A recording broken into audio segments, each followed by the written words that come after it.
Good afternoon or good evening, depending on where you might be. My name is Kevin Michael Grayson. This is the KMG Show for Wednesday, January the 26th, 2022. I apologize for my absence Monday and Tuesday, but as you may know, I am looking for an apartment, which is now a matter of some urgency because I have to be out of here by the end of February.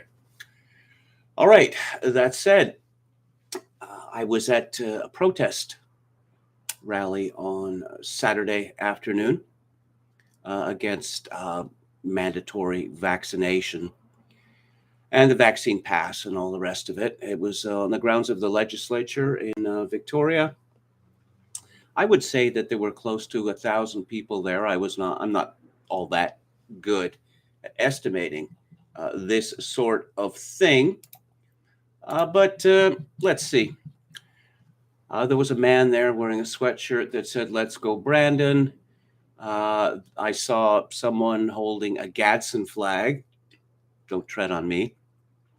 There were many people holding Canadian flags upside down. There were many people holding Canadian flags right side up. This did not really strike me as a, how would you say, a white supremacist, white nationalist crowd.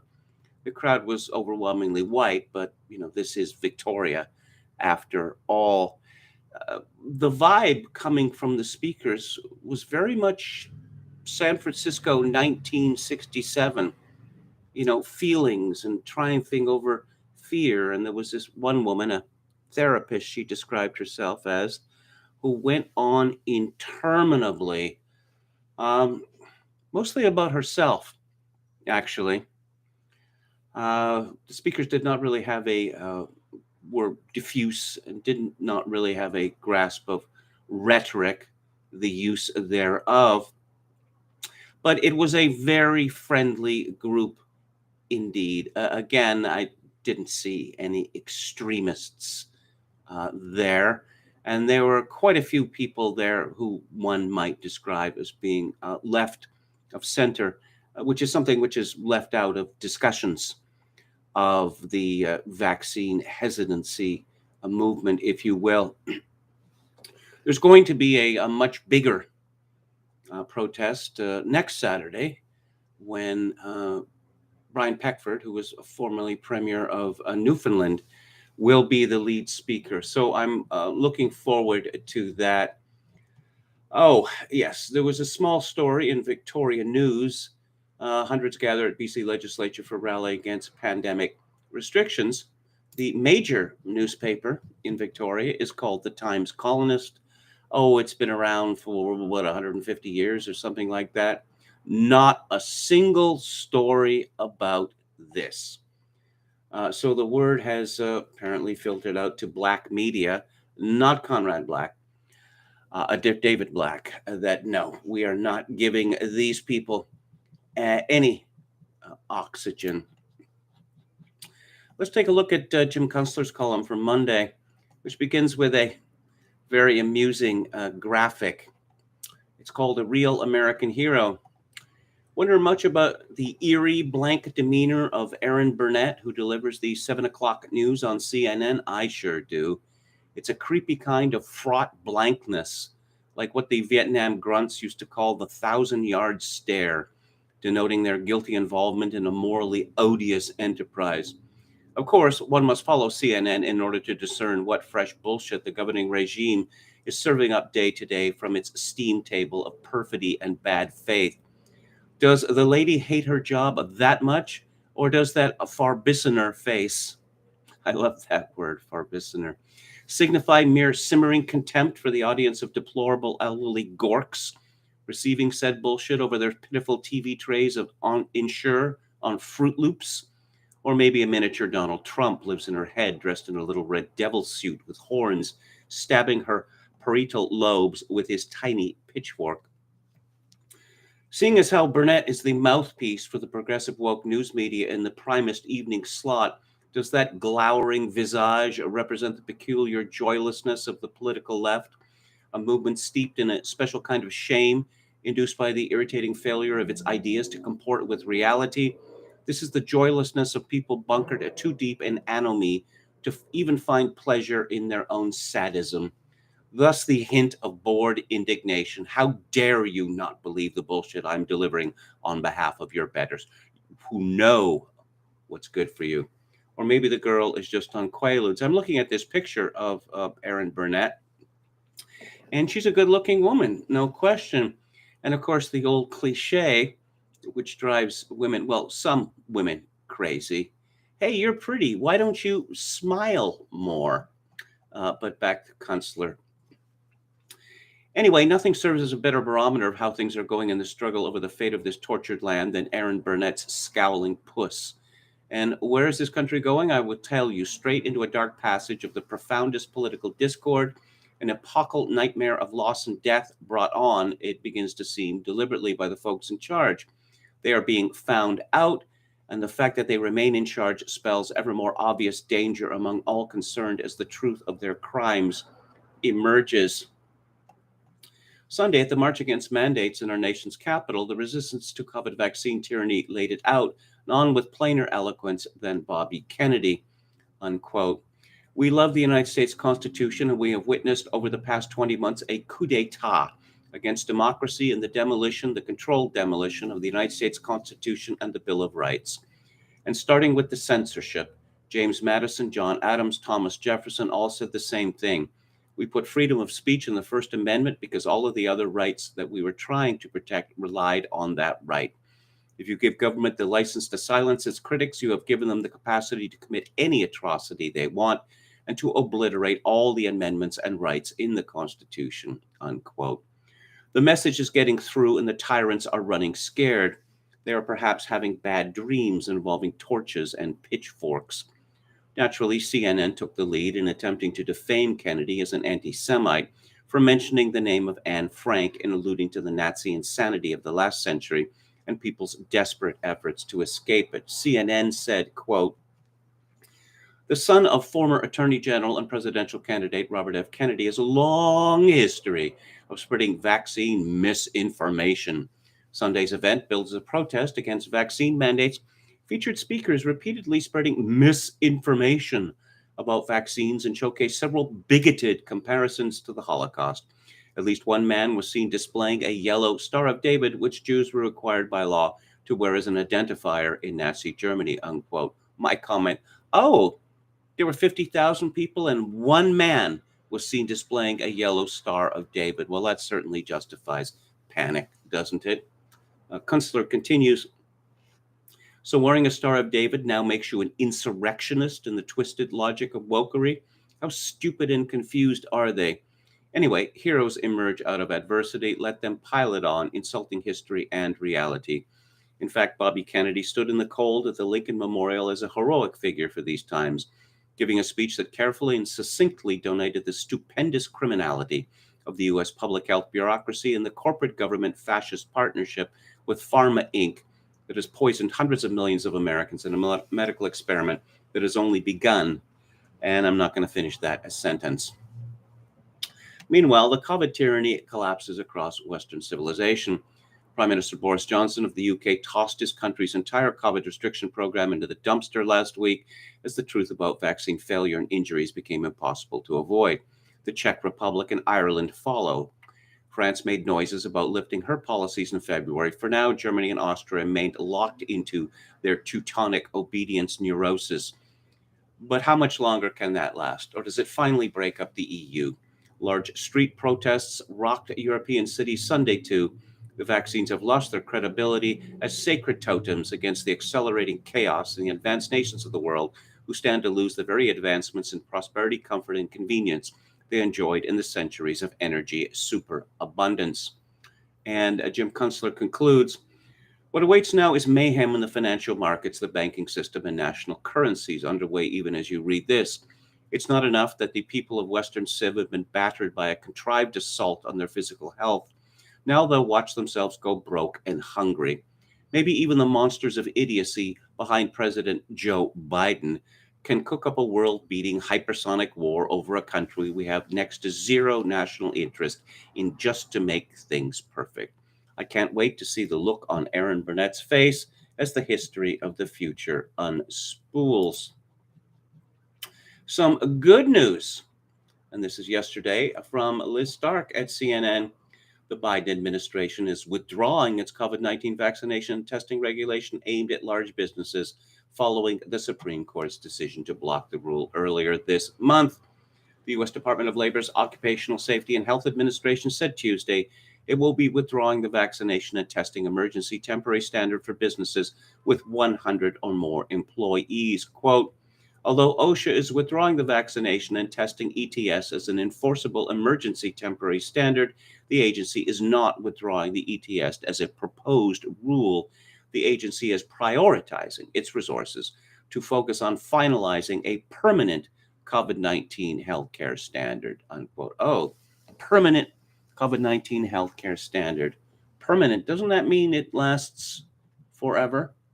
That sounds ominous. And in more news of the Brahmin ascendancy in North America, this is from Libby Emmons at the Post Millennial. Joe Biden Surgeon General Vivek Murthy came out against Joe Rogan and his podcast on Tuesday in a segment with MSNBC. When asked by Mika Brzezinski about the Joe Rogan experience, which has featured interviews with noted doctors Robert Malone and Peter McCullough, Murthy was unequivocally opposed to Rogan's being platformed on Spotify. Brzezinski began, Rogan, who hosts the Joe Rogan Experience podcast, has frequently promoted unproven methods for treating COVID-19 and downplayed the need for vaccines. Last year, Spotify purchased his podcast library for an estimated $100 million. Dr. Murthy, what do you think are the best ways to push back on misinformation about COVID that continues to be aggressively pushed, whether it be Joe Rogan's podcast or all over Facebook, unquote? Why does Mika Brzezinski even ask questions if they're going to be like this? Why didn't she say, ladies and gentlemen, here's your surgeon dictator, Vivek Murthy. What say you? Murthy replied, it's such an important question because we can have the best science available. We can have the best public health expertise available. It won't help people if they do have access to accurate information, unquote. Murthy went on to explain his position to Brzezinski, saying, quote, there's something I've always believed as a doctor, that people have the right to make their own decisions. Oh, they also have the right to have accurate information to make that decision with.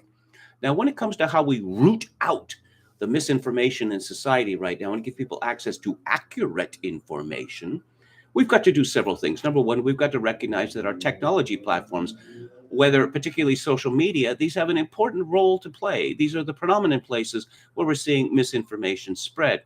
These platforms have still not stepped up to do the right thing and do enough, I should say, to reduce the spread of misinformation. So according to Surgeon General Murthy, people have the right to make their own decisions, but only based on the information that he gives them. And in Canada, where this subject has become hot over the last week, this is from Kane at Citizen Free Press. Conservative leader refuses to support Canadian trucker convoy. Yes. There is a convoy going across Canada, and Erin O'Toole, who was the leader of the putatively Conservative Party of Canada, ums and ers and ahs over this. We have two responses to this. One, oh my God, it's a fascist uprising. And two, there's hardly any trucks on the road at all. Oh, and they've taken to calling it the Flu Trucks Clan. Get it? Pretty amusing, right? So 2 years ago, COVID-19, some people said, it's really just the flu. How dare you? I'm literally shaking right now. It is not just like the flu. In 2022, it's just like the flu. But anyone who is opposed to the sanitary dictatorship, well, is akin to the KKK, is a fascist. That's how our media works in this country. Admirably, Justin Trudeau has been perfectly clear about what he thinks about the trucker convoy.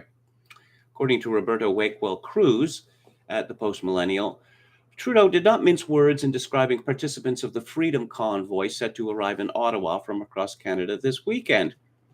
The group, which spawned following a flip-flop from the Trudeau government on whether or not truckers would require vaccination to enter Canada, has received support from several high-level Conservative politicians, excluding party leader Erin O'Toole. Trudeau, however, has dismissed the problem. Initially, the Prime Minister said that the matter was not of concern as truckers' vaccination rates closely mirrored those of the general public. On Wednesday, however, the Prime Minister changed his tone. Quote, "The small fringe minority of people who are on their way to Ottawa are holding unacceptable views that they're expressing do not represent the views of Canadians who have been there for each other, who know that following the science and stepping up to protect each other is the best way to continue to ensure our freedoms, rights, and values as a country," unquote. Of course, this is the same man who wondered a few months ago how long the vaccine hesitant could be tolerated. Does he think that he's the king of Canada? This is how it works under representative democracy. Trudeau doesn't get to tolerate us. We tolerate him. And let's go to the chat. Kennedy is married to Cheryl Hines. She expressed her outrage, sadness, shock at what Kennedy had said. Are they still married, by the way? Of course, I get confused because she was married to Larry David on Curb Your Enthusiasm, and then she wasn't, and then they got back together or something. Hello to Anne Rungamia and Head McNeck. Thank you for your kind words. Hello to Dan, Palcasso 88, William Hicks, Dr. A Dead Name, who says KMG at a protest. He was no doubt in a skull mask, hurling Molotovs and tipping police cars. Are you seeing any suitable apartments in your search? Well, yeah. I mean, it's a question of, I don't want to live in a bad part of town. When I moved here, 21 years ago, there wasn't really much in terms of bad parts of Greater Victoria. Now there are many, and I don't want to live in one. I'd also like to, well, it's kind of a necessity for me because I don't have a car and don't want a car, to live in a neighborhood within walking a distance of food and other necessities. Hang on just a sec. I'll be right back.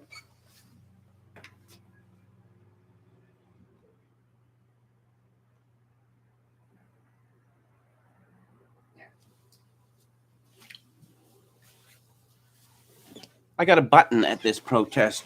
It was a red tulip, and I don't really know the significance of the red tulip, but it's handsome enough.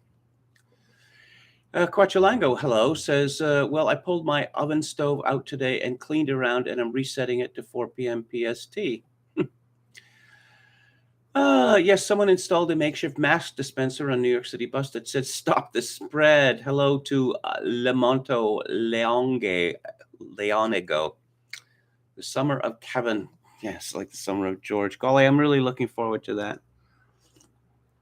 I'm really hoping that by the time that spring rolls around, or at least daylight savings time rolls around, that I can live in a situation of some pleasancy. Chogan 666 adds also every single window open on huge reticulated buses in 20-degree weather.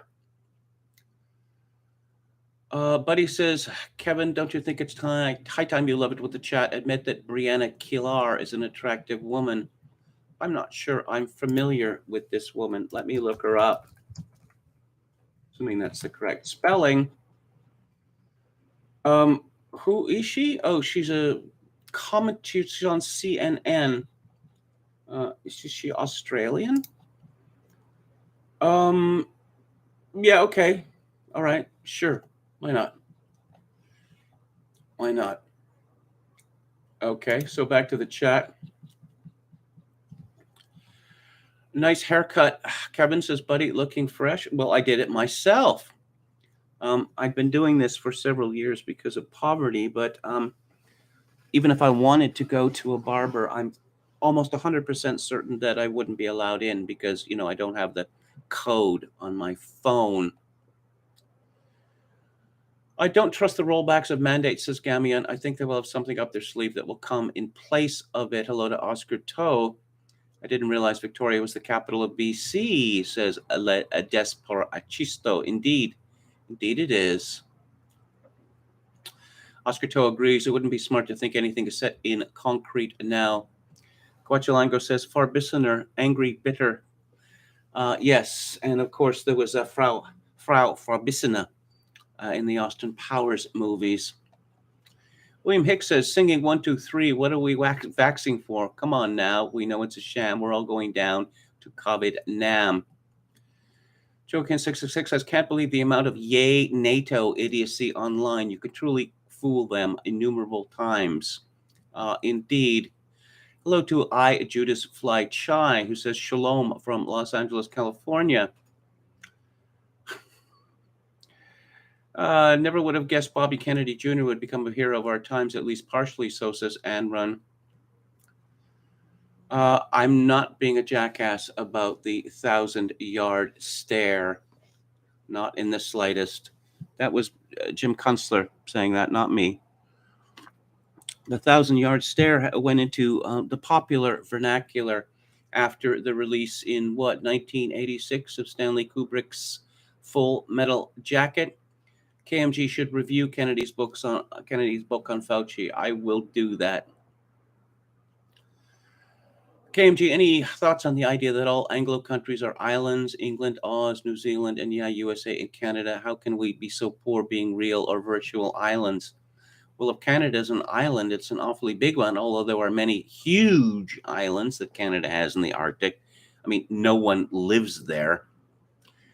Hello to True Greenbird, who says, it occurs to me that everything is being brought into question, even basic scientific assumptions. We're entering a great time for free thinking and discovery. Golly, I hope so. Palpicasso88 says, I love how Kennedy's wife is angry at the Anne Frank comment, but she's been fine with Larry David making Holocaust jokes on Curb. David Wright says, what exactly rattled your chain, la Desporachisto? I don't know anyone actually like Neil Young except my college roommate, and he smelled funny. He smelled like wet pennies. I'm quite fond of Neil Young's music, as they like to say, his earlier stuff rather than his later stuff. I mean, with the so-called Ditch trilogy, I think are 3 of the finest records ever made. Keep on vaxing the flu world, says Dr. A Dead Name. I like Cortez the Killer, says who? Okay. Yeah, I have this problem. The new comments come up, and then I'm losing what I was looking at. Okay. And the song about North Ontario that Nick Cave covered, says Quachulango. Oscar Toe says, unlike Libs, I can still appreciate Neil's music and separate his cringe MSNBC beliefs. You know that he was a Reagan supporter in the early 80s? It's true. Hello to No Sleep Till Breezewood, Pennsylvania. Keep on Rocking in the Free World is one of those ironic choruses, says True Greenberg. Did you ever see the King of the Hill episode where Hank's next door neighbor, Con, went redneck when he was just having this horrible day? And he'd broken, someone had hit his side mirror on the outside, and it found out that it would cost hundreds of dollars to replace. And the local rednecks, who are country music singers in real life, they talked him into getting rid of his car and replacing it with an El Camino. And the sales pitch was this big, redneck with a cut-off jeans vest leaning into this tiny man and shouting him, "Are you rocking in the free world? Well, are you?" It's pretty funny. Sloopy lived in a bad part of town and she hung on, says Joe again. 666. I've never liked Neil Young, says Palcasso 88. If you've ever seen Patrice O'Neill's bit on white people and their culture, he said, I had no idea until I started studying white people how beloved Neil Young is among white people. And then he talks about Radiohead's Creep, which is absolutely, what he says is absolutely hilarious. Thank you for your kind words. Oscar Toe, hello to Teleologic Jones. The red tulip will soon be a hate symbol, he says. Hello to Tom Anderson. The Remembrance Poppy has already been deemed hate speech. Tom Anderson adds. And he says Ron Luntz was convinced by Kennedy Jr.'s argument that HIV doesn't cause AIDS. I've never believed that HIV has caused AIDS. We're supposed to believe that this kind of virus acts, retrovirus acts like no other retrovirus has ever been observed acting. It just migrates to the base of the spine and does nothing. We know with retroviruses like pneumonia and the like that they are in large numbers ferociously acting all over your body. But no. Margaret Heckler, the secretary of HHS, says that HIV caused AIDS, and that settled the argument. Jeffrey Pye, hello, says, I love lots of Neil's tunes, but he always struck me as somewhat of a ditz. Mr. Soul is good. Well, that's a very early one with the Buffalo Springfield. More of a Skinnerd man myself, says John S. Neil doesn't sing for Coke or Pepsi, just Pfizer, says Dan. No woman is an island, Palcasso 88. Lena Dunham, hold my beer. Yes. Sharp Stick, that's the name of Lena Dunham's new movie. Well, her second one, savaged by the critics. And it's about a young woman who has a hysterectomy. What other young woman had a hysterectomy? What? Lena Dunham. And this young woman discovers, I'm not making this up, the liberating, transcendental power of pornography. Yes. Yes. And so I have to guess from that Lena Dunham is an aficionado of porn. Mud Dauber, says Chogokin 666. Yes, indeed. I had no idea Young was married to Daryl Hannah. Yes, he left his, second wife shortly before she died. That's from Lefty Gun. Zen Master Football Analysis, hello, said investigated Guardian Party is a classic example of doubling down after the evidence shows they were clearly pranking the public. Okay. Oh, yes.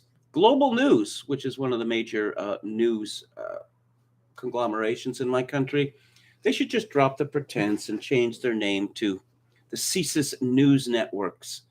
A news network. This is from Alex Boutillier and Rachel Gilmore. Yesterday, far-right groups hope trucker protests will be Canada's January 6th.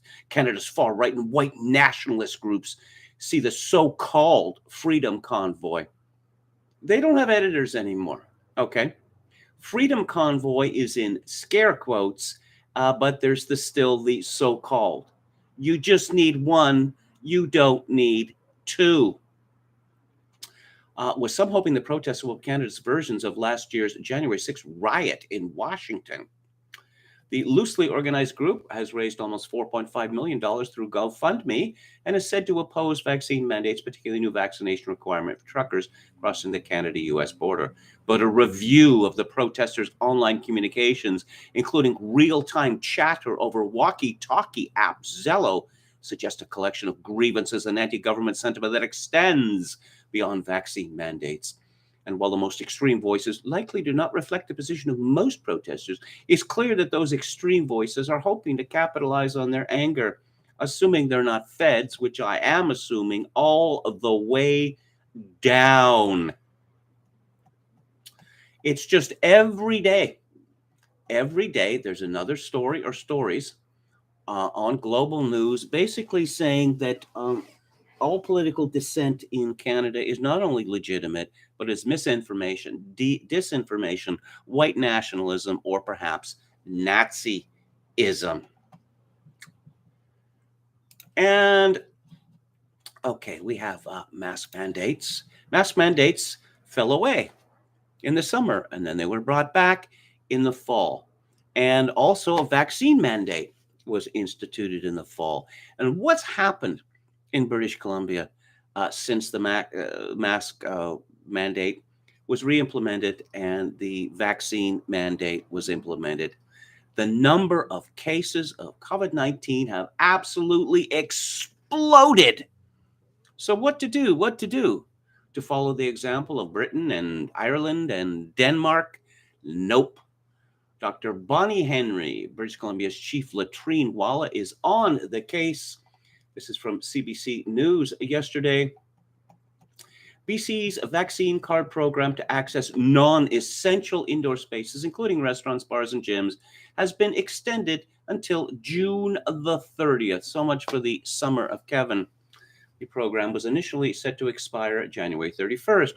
Provincial Health Officer Dr. Bonnie Henry announced the extension at a Tuesday news conference, saying that cases are declining in the community, but hospitalizations continue to rise amid the record-breaking fifth wave of the pandemic. Why would hospitalizations continue to rise, despite the fact that the vaccination rate is close to 90%, and the number of British Columbians who have been boosted, is close to 40% and rising? Could it be that the vaccines have entered negative efficacy territory? Bonnie Henry said the vaccine card program is specifically designed to address and mitigate those risks that allow us to keep certain businesses and activities open. Thank you so much, Dr. Henry, for allowing us to have some semblance of a normal life. As we move through this period, it will, I expect, no longer be necessary. But right now, it is one of those important tools that we have. It doesn't work, but why not double down? Why not? Dr. Henry has been savagely attacked by hysterical people, mostly women, that she has not wrecked society and the economy enough. So I guess she sees this as a happy medium. This is from Penny Daphos at CTV News. It feels like betrayal. Vulnerable families respond to COVID-19 changes as BC's top doctor defends approach. So, yes, we hear from a bunch of hysterical women. It feels like betrayal, like we've forgotten. We're just forgotten and left to the side, said Laisa Kim, whose kindergartner has multiple serious medical conditions and had open heart surgery in the fall. Well, I'm genuinely sad that Ms. Kim has a child who is so ill. Does this give her veto power over all public health decisions made in British Columbia? Apparently it does. Quote, I'm cautious with my child, but I still want her attending school and socializing and doing the things she should be doing. People still send sick kids to school and think it's no big deal, and then she's home for 3 weeks recovering from a cold, unquote. Well, if Ms. Kim's daughter is so weak that she cannot associate it with other school children without being waylaid for 3 weeks, I would suggest that perhaps an alternative education would be indicated. Jeremy Franta is a terminal cancer patient at Delta. He hasn't sent his daughters to school yet because most of their friends have had COVID in the past 2 weeks, and he's terrified of the potential consequences. He's a terminal cancer patient, and yet he's terrified about what, children getting sick? Do we send my kids to school and they bring it to me? They kill me? I won't care, but my kids have to live with that. Oh, let's blackmail the children. You can't go to school because you might kill me, says the terminal cancer patient. Doesn't terminal mean that he is going to die, and sooner rather than later? One of BC's most respected pandemic analysts pointed out that while testing is a useful barometer for public health officials and academics to track and assess the virus's patterns, resistance to vaccines, and new characteristics, a test does not change whether someone should or can get medical treatment. How about if they show symptoms? There's a test for you. SFU professor Carolyn Colleen and her colleagues on the BC COVID-19 modeling group also aren't convinced we've seen peak hospitalizations from the Omicron wave. And she emphasized the consequences of starting to reopen society for most, but not all. I think we should be paying attention to unfair burdens and asking people who may be very at risk to simply shield, she said. I don't know. Disability analyst and researcher at Gabrielle Peters wants the public to understand these aren't theoretical issues. Oh, there has been an ableist bias to BC's methodology for identifying disabled people's risks and addressing our needs all along.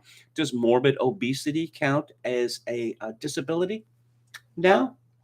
And it goes on and on and on. And of course, the CTV reporter doesn't interview anyone on the other side who says, "What, are you kidding?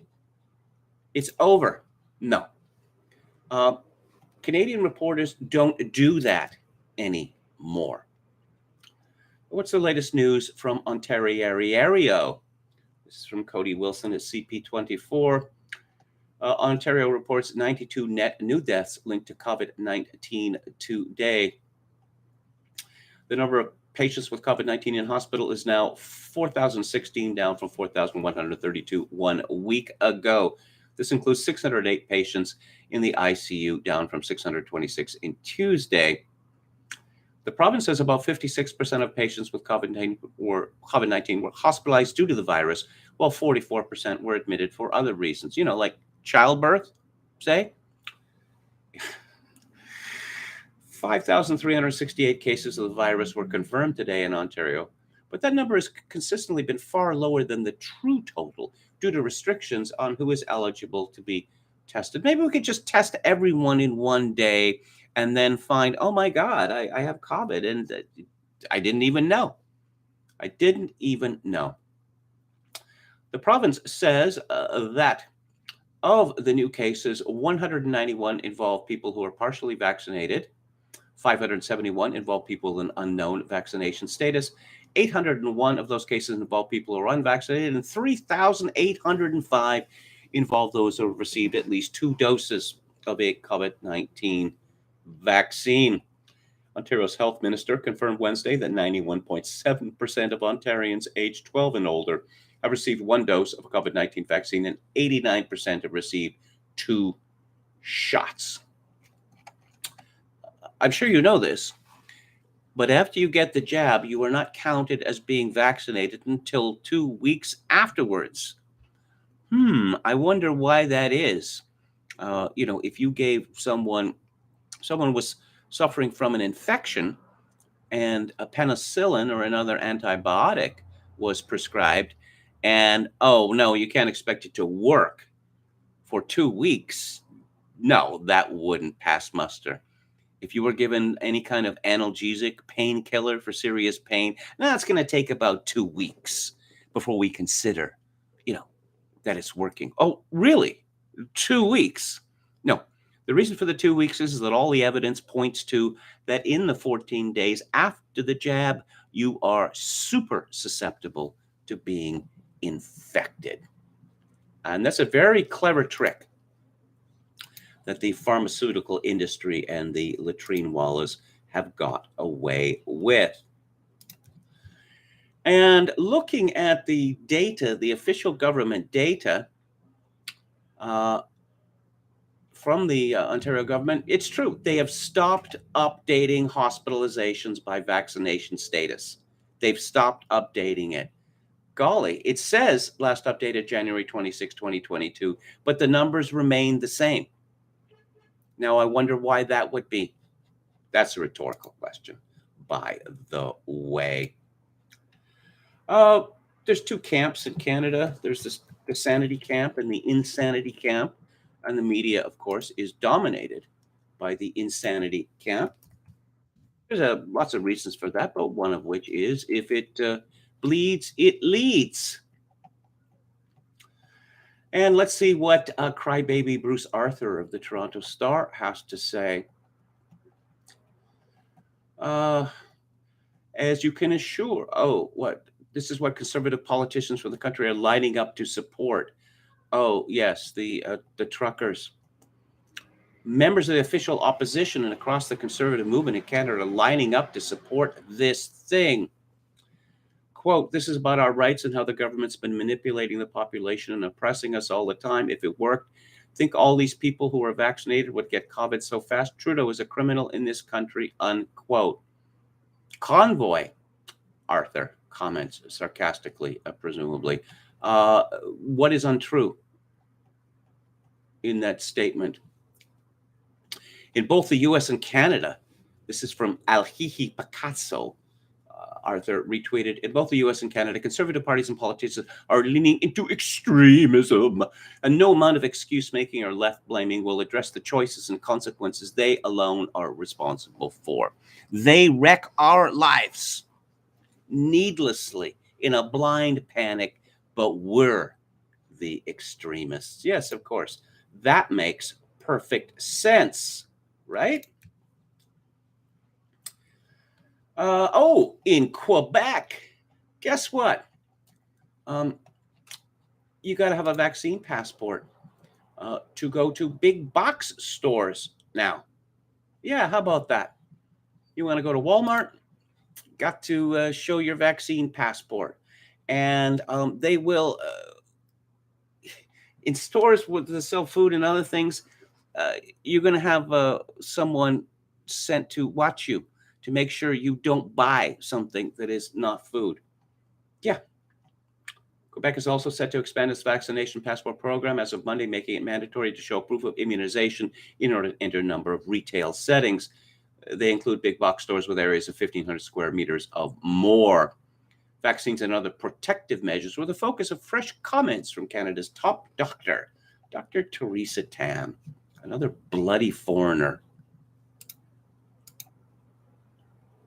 But, as we've come to understand in Canada, immigrants are our superiors. Oh, I'm sure everyone has seen this. This is from Mia Castle at Post Millennial. As the Karen-led citizen enforcement of masking wearing intensifies in the third year of the pandemic, a viral clip shows an older masked woman assaulting a black man for not wearing a face mask while shouting, "Black Lives Matter." Yes, you can watch the clip. And some woman who looks very much like Elizabeth Warren starts screaming at a black man in an elevator because he's not wearing a mask. Well, there's two elderly women, white women, screaming at a black man. And then the one with the glasses smacks him in the face with her phone and then starts screaming, "Black Lives Matter." Because I guess, just like Joe Biden said, if you're not going to vote for me, you ain't black. I suppose the Karens, they understand who the true black people are. The Canadian media has become almost unreadable, but I read it so you don't have to. Some clown at the Hill Times called Les Whittington, COVID's very real demands taking a toll on purveyors of populist flim-flam. Oh, let's talk about flim-flam, eh? Donald Trump made an utter fool of himself with his chaotic mishandling of the pandemic, complete with bizarre horror show press conferences. Oh, but despite the vaccines, the death toll under Biden is greater than under Trump. Now, okay, so if Trump is personally responsible for every single person who died of COVID, why isn't Joe Biden? Mishandling of the pandemic, complete with bizarre horror show press conferences, such as the one in which he recommended injecting bleach to fight COVID. Les Whittington is a damnable liar, okay? This is from Ryan Saavedra at the Daily Wire. Left-wing activists made multiple false and misleading claims on Thursday following President Donald Trump's White House coronavirus task force press briefing. This is from April 24th, 2020. The activists falsely claimed that Trump, quote, urged Americans to inject themselves with disinfectant and told people to drink bleach, unquote. To understand Trump's remarks, it's important to first understand the full context of what he was said at the press briefing. Bill Bryan, Undersecretary for Science and Technology at DHS, said at the press briefing, quote, our most striking observation to date is the powerful effect that solar light appears to have on killing the virus, both on surfaces and in the air. We've seen a similar effect with both temperature and humidity as well. or increasing the temperature and humidity, or both, is generally less favorable to the virus, unquote. Brian talked about the half-life of the coronavirus on surfaces like door handles and stainless steel surfaces, saying that when they inject UV rays into the mix along with high temperatures and increased humidity, that the virus dies quickly. Quote, the virus does not survive as well in droplets of saliva, and that's important because a lot of testing is not necessarily being done, number one, with the COVID-19 virus, and number two, in saliva or respiratory fluids. And thirdly, the virus dies the quickest in the presence of direct sunlight under these conditions. Brian continued by noting that DHS also tested if certain types of disinfectant could kill the coronavirus. We've tested bleach, we've tested isopropyl alcohol on the virus, specifically in saliva or in respiratory fluids, and I can tell you that bleach will kill the virus in 5 minutes. Brian said isopropyl alcohol will kill the virus in 30 seconds, and that's with no manipulation, no rubbing, just bring it on and leaving it go. You rub it and it goes away even faster. Immediately following these remarks, Trump said, quote, so I'm going to ask Bill a question that probably some of you are thinking, or of if you're totally into that world, which I find to be very interesting. So supposing when we hit the body with a tremendous, whether it's ultraviolet or just very powerful light, and I think you said that hasn't been checked, but you're going to test it. And then I said, supposing you brought the light inside the body, which you can do either through the skin or in some other way. And I think you said you're going to test that too. Sounds interesting. Then I see the disinfectant where it knocks it out in a minute, 1 minute. And is there a way we can do something like this by injection inside or almost a cleaning? Because if it gets in the lungs and does a tremendous number on the lungs, so it'd be interesting to check that. So you're going to have to use medical doctors with, but it sounds interesting to me. So we'll see. But the whole concept of the light, the way it kills it in 1 minute, that's pretty powerful, unquote. A few minutes later, ABC News reporter John Carl asked Brian, the president mentioned the idea of a cleaner, bleach, and isopropyl alcohol emerging. There's no scenario where that can be injected into a person, is there? Brian responded, no, I'm here to talk about the finds that we had in the study. We don't do that within that lab at our labs. Trump then clarified his remarks. It wouldn't be through injections. You're talking about almost a cleaning and sterilization of an area. Maybe it works, maybe it doesn't work, but it certainly has a big effect if it's on a stationary object. So no, the news media knows very well what Trump said, but they've determined that they are going to lie about it. This is even worse than the famous gaffe that George H.W. Bush made, where he was supposedly dazzled by a barcode reader at a supermarket. And the media neglected to mention that this was a new kind of barcode reader that he was being shown. This was obviously not the first time that he'd seen a barcode reader, but they still keep that up. And oh, let's get back to Neil Young here. This is from Paul Joseph Watson at Summit News. Neil Young's attempt to pressure Spotify to censor Joe Rogan fails miserably. Young deleted the open letter he posted on his website. The 70s rocker tried to give Spotify an ultimatum that they had to remove Rogan or delete his music catalog. That's rather unfair. Neil Young has had hits well past the 1970s. Young accused Spotify of spreading false information about vaccines because Rogan dares to have in-depth discussions with esteemed doctors who don't blindly follow the COVID narrative. Neil Young wrote, I'm doing this because Spotify is spreading fake information about vaccines, potentially causing death to those who believe the disinformation being spread by them. Please act on this immediately and keep me informed of the time schedule. I want you to let Spotify know immediately today that I want all my music off their platform. They can have Rogan or Young, not both. Spotify is yet to even offer an official response to this public relations stunt. Young likely realized that he has no grounds to make the demands. Rogan has an exclusive deal with Spotify, and Young sold 50% of the rights to his music to a British investment company a year ago, writes Christina Mass. Neil Young's public hissy fit merely appears to have been a play for attention, given that he, like Howard Stern, who also routinely attacks Rogan, is becoming increasingly irrelevant. Specifically, Rogan enjoys an average of 11 million listeners per episode, with some hitting as high as 40 million, while Young attracts 6 million listeners per month in comparison. Indeed, the musician previously demanded that Donald Trump stop playing his hit Rockin' in the Free World at his rallies, only to subsequently admit he had no legal power to do so. DT does not have my permission to use the song Rockin' in the Free World at his appearances, Young said in 2018. Legally, he has the right to, however it goes against my wishes. Oh, well, that is a shame, isn't it?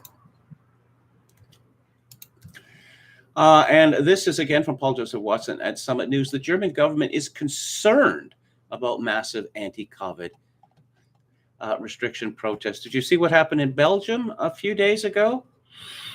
Cops took a beating. The cops took a beating. Let's look at Steve Kirsch's Substack. Hear from participants at the Stop the Madness rally. And yes, you can hear from them directly at Steve Kirsch's website. It's time to end the mandates. He says people who could break the mass formation psychosis that the vaccines are safe and effective. Of course, we heard from Eric Clapton on this subject. Highly likely, over 10,000 healthcare professionals signing a petition calling for an end to both mask and vaccinate mandates and asymptomatic testing for all. The emergency is over. More and more prominent people calling for an end to vaccine and mask mandates, like Scott Gottlieb did on January 24th. More and more people who are willing to watch the Johnson panel on January 24th, 2022. 500,000 views on the day of the panel, or watch Defeat the Mandate rally speakers on January 23rd. More and more people who are willing to sit down for a couple of hours with a doctor to learn the truth. We'll record these deprogramming sessions and make them available for others to see. No psychological manipulation is needed, just people willing to listen and ask questions. Possible, a group of over 10,000 mainstream doctors could sign a statement calling for a halt to the vaccines for everyone. Famous people who refuse to be vaccinated could end their silence. Prominent vaccine injured, such as Celine Dion, could start speaking the truth about what is happening to them. And let's move on to see if there's anything new at Eugippius, his Substack. Testing healthy people is stupid. In the last week of the 2022 European Men's Handball Championship held this year in Slovakia and Hungary, and the players just can't stop testing positive for corona. Iceland, where handball attracts enormous interest, had 11 players shielded after positive tests last week. Their star goalie, Björgvin Paul Gustafsson, emerged from isolation to play against Croatia yesterday, only to test positive again this morning. It's back to quarantine for him as he waits for a PCR confirmation. Nobody is actually too sick to play, but the alternative, spreading Omicron to a bunch of other athletes who will get it one way or another anyway, is unthinkable. Mass containment is a set of policies that require people to act crazy all the time. Omicron is everywhere. Locking up a few athletes isn't going to slow it down. To that comes the fact that these handball players are all totally healthy. The risk of severe outcome is so low, it's essentially unquantifiable.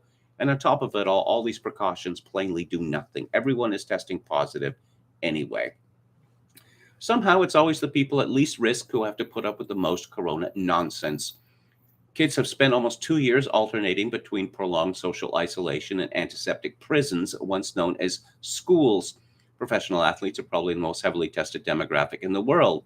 The lower risk working age population bears the brunt of the vaccine mandates, capacity limits, and hygiene rules. Meanwhile, if you're a sedentary retiree and don't care about going to the pub, your life has hardly changed since all this started.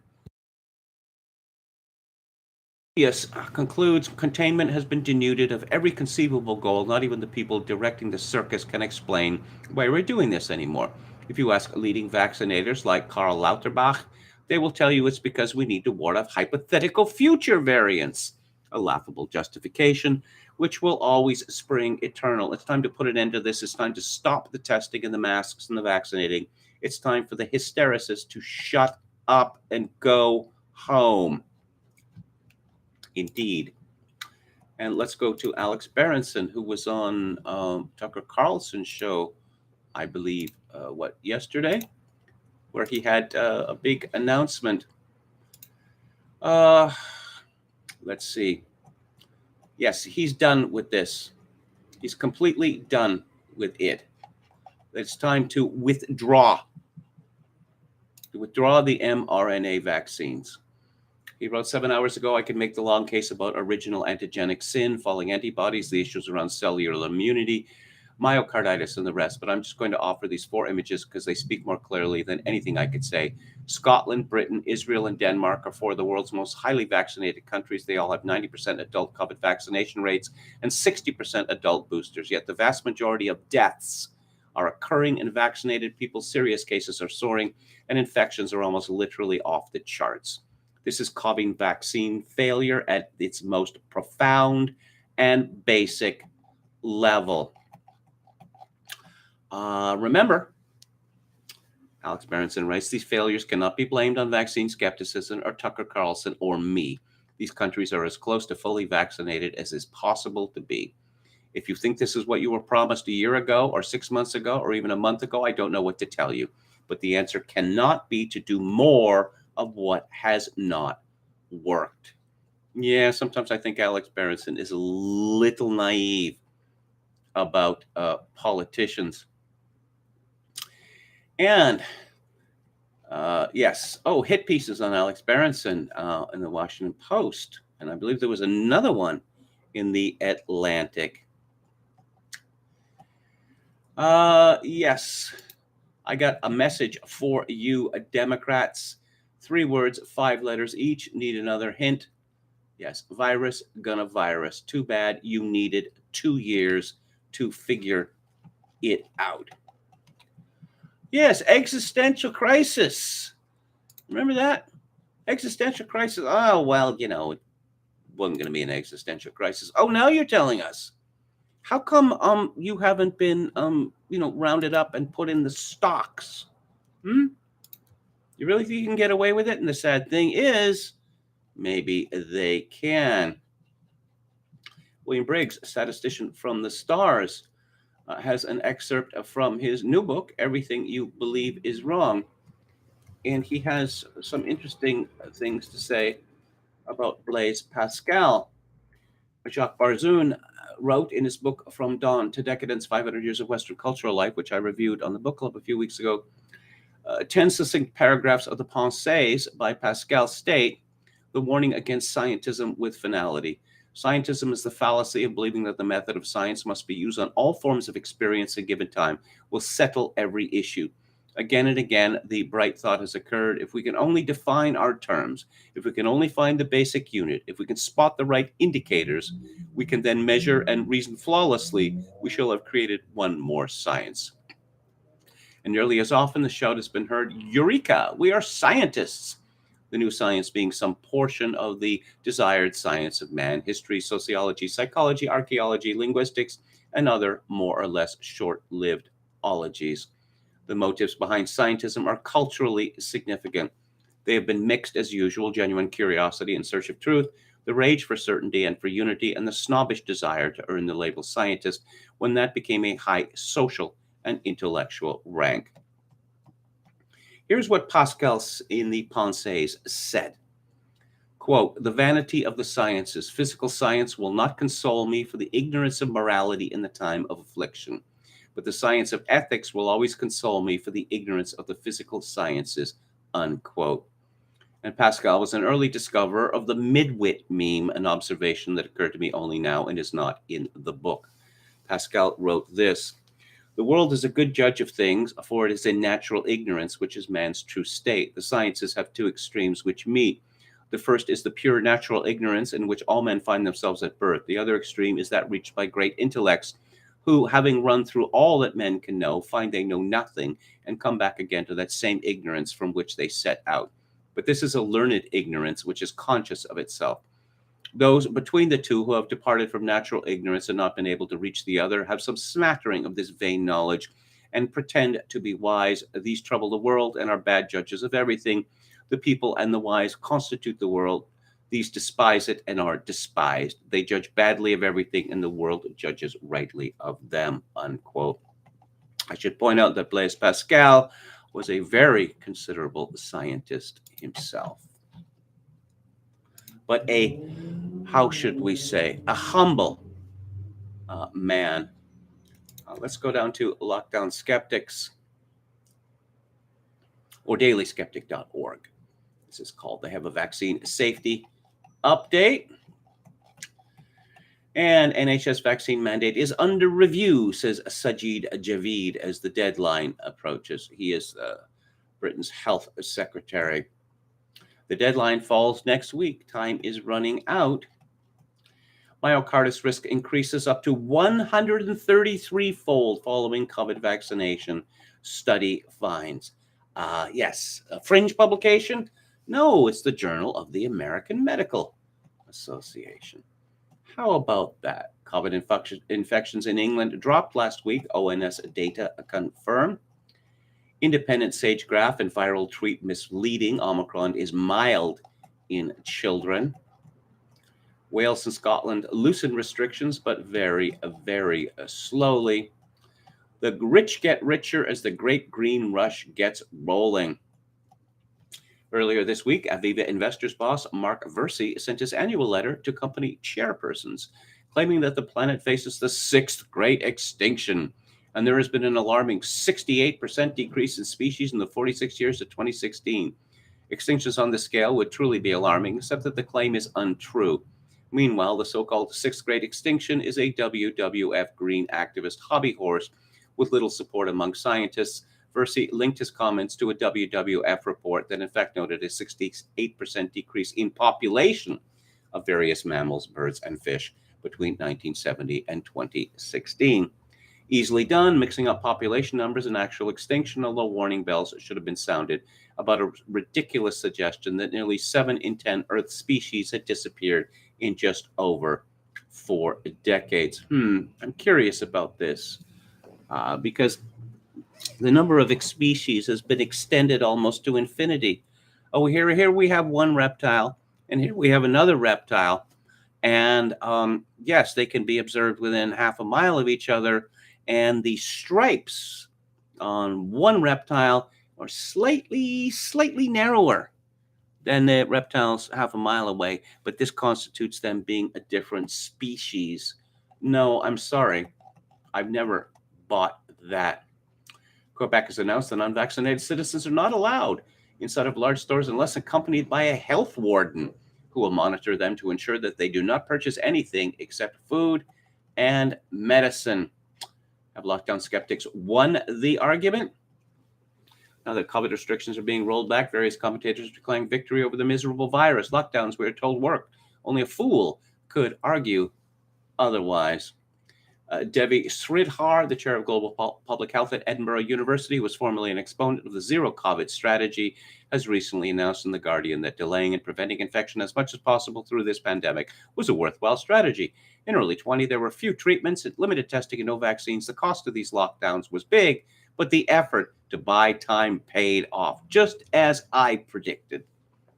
These clowns, these wreckers, have destroyed society, destroyed the world's economies, well, at least in the West, and terrified the whole world, but it was worth it. Pat yourselves on the back, ladies and gents. And I'm going to talk about the stupid war, which hasn't happened yet. That would be the Ukraine.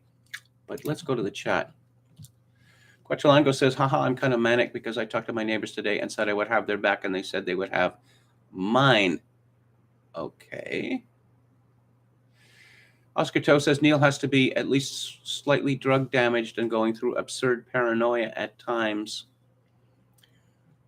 Trump sent Neil, Bruce, and De Niro over the edge, never to return, says RJ67. Well, hello, it's a new name to me.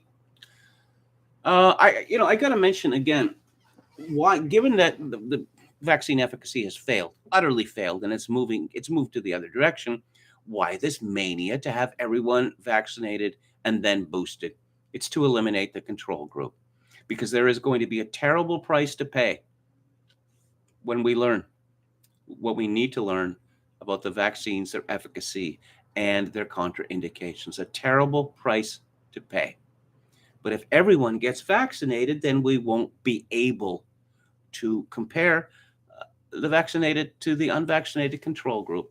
It's eliminating the control group. That's what this is about. I think possibly the vaccine made Adele insane, says Oscar Toe. I'm going to have something to say about Adele shortly. Hello to Professor Paul. Как вы поживаете? True Greenberg says, I've learned so much about virology in the last year. It really is fascinating stuff, and the counter narratives are compelling. Just great stuff to think freely about. I love that I can think free. Indeed. Who else do we have? True Greenberg says, anyone sees Viva Fries? Peace on the Quebec mandates? Very good. I like that guy. I haven't. Hello to Half Galician. Trump seems to be a big pop fan. Village People, Elton John, Michael Jackson, says Oscar Toe. Okay. Let's talk about more idiocy. More idiocy. And I know this is from a left-wing source, Media Matters for America, but, it's got quotations here and links. This is a piece that was published in 2013. Where are the media's Iraq war boosters 10 years later? Fred Barnes from the Weekly Standard, now defunct, and Fox. He said Iraq has weapons of mass destruction and a delivery vehicle called Al-Qaeda. Did Fred Barnes suffer? No. Richard Cohen of the Washington Post. Colin Powell proved that Iraq still retains WMB. Only a fool or possibly a Frenchman could conclude otherwise. Where is Cohen now? Has he suffered? Nope.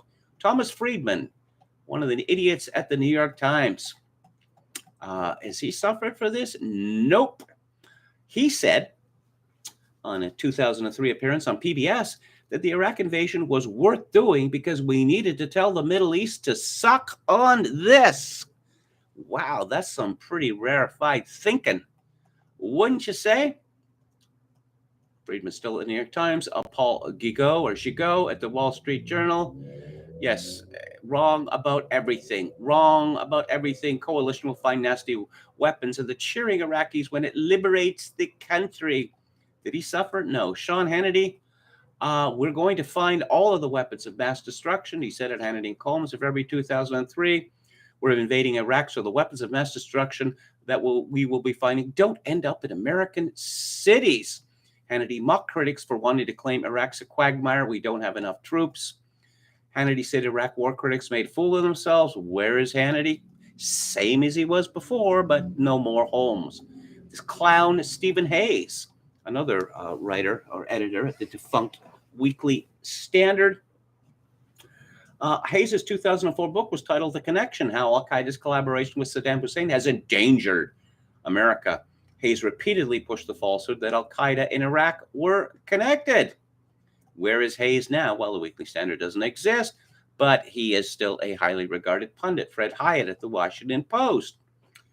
Which reportedly promoted falsehoods about Iraq and WMD before the invasion.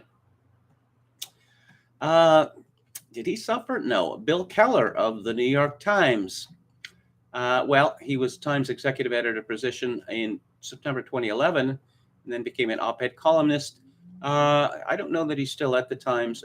The late Charles Krauthammer, he argued the Iraq war would spread democracy throughout the Middle East. Time is running short. Saddam has weapons of mass destruction. Where is he now? Well, he didn't suffer professionally, but he did die.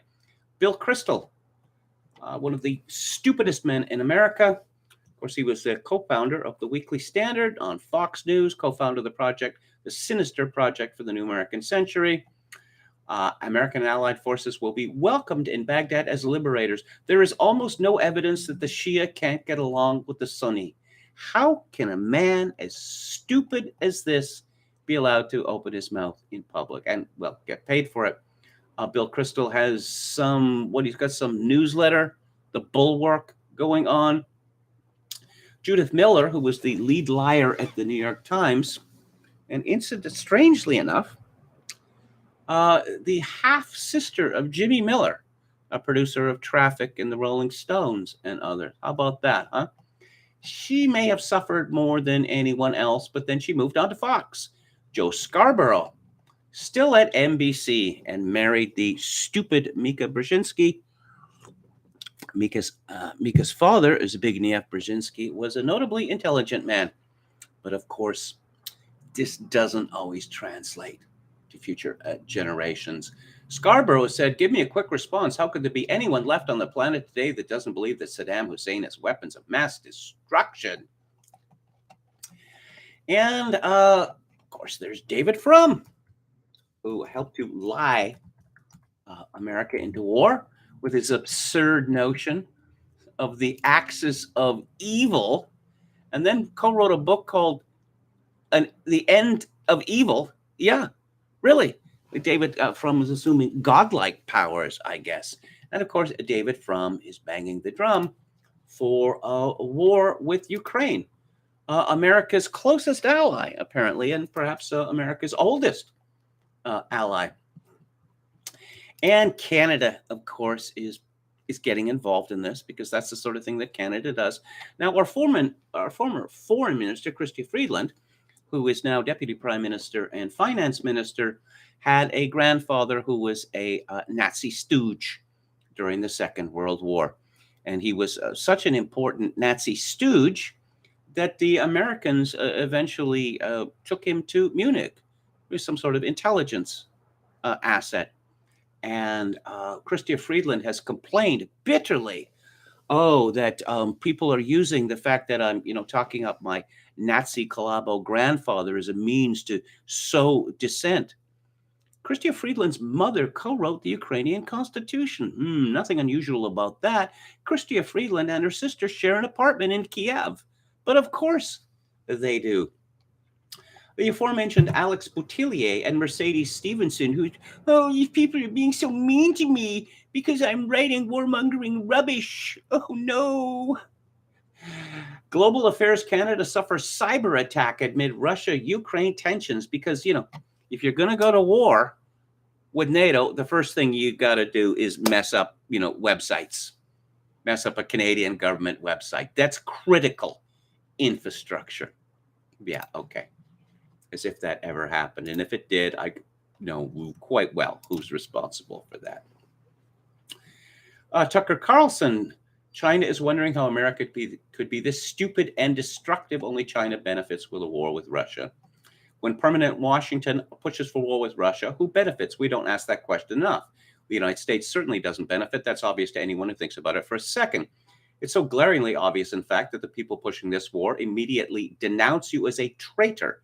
If you point that out, they're betraying our country's interests, but somehow you're the one who's disloyal. Ukraine's borders are sacred. Our borders are racist. Shut up, Putin stooge. But wait a moment. Why is it disloyal to side with Russia, but loyal to side with Ukraine? They're both foreign countries that don't care anything about the United States. Kind of strange. It's all an absurd performance, but it's all they've got in the end. The fact is, Ukraine is strategically irrelevant to the United States. No rational person could defend a war with Russia over Ukraine.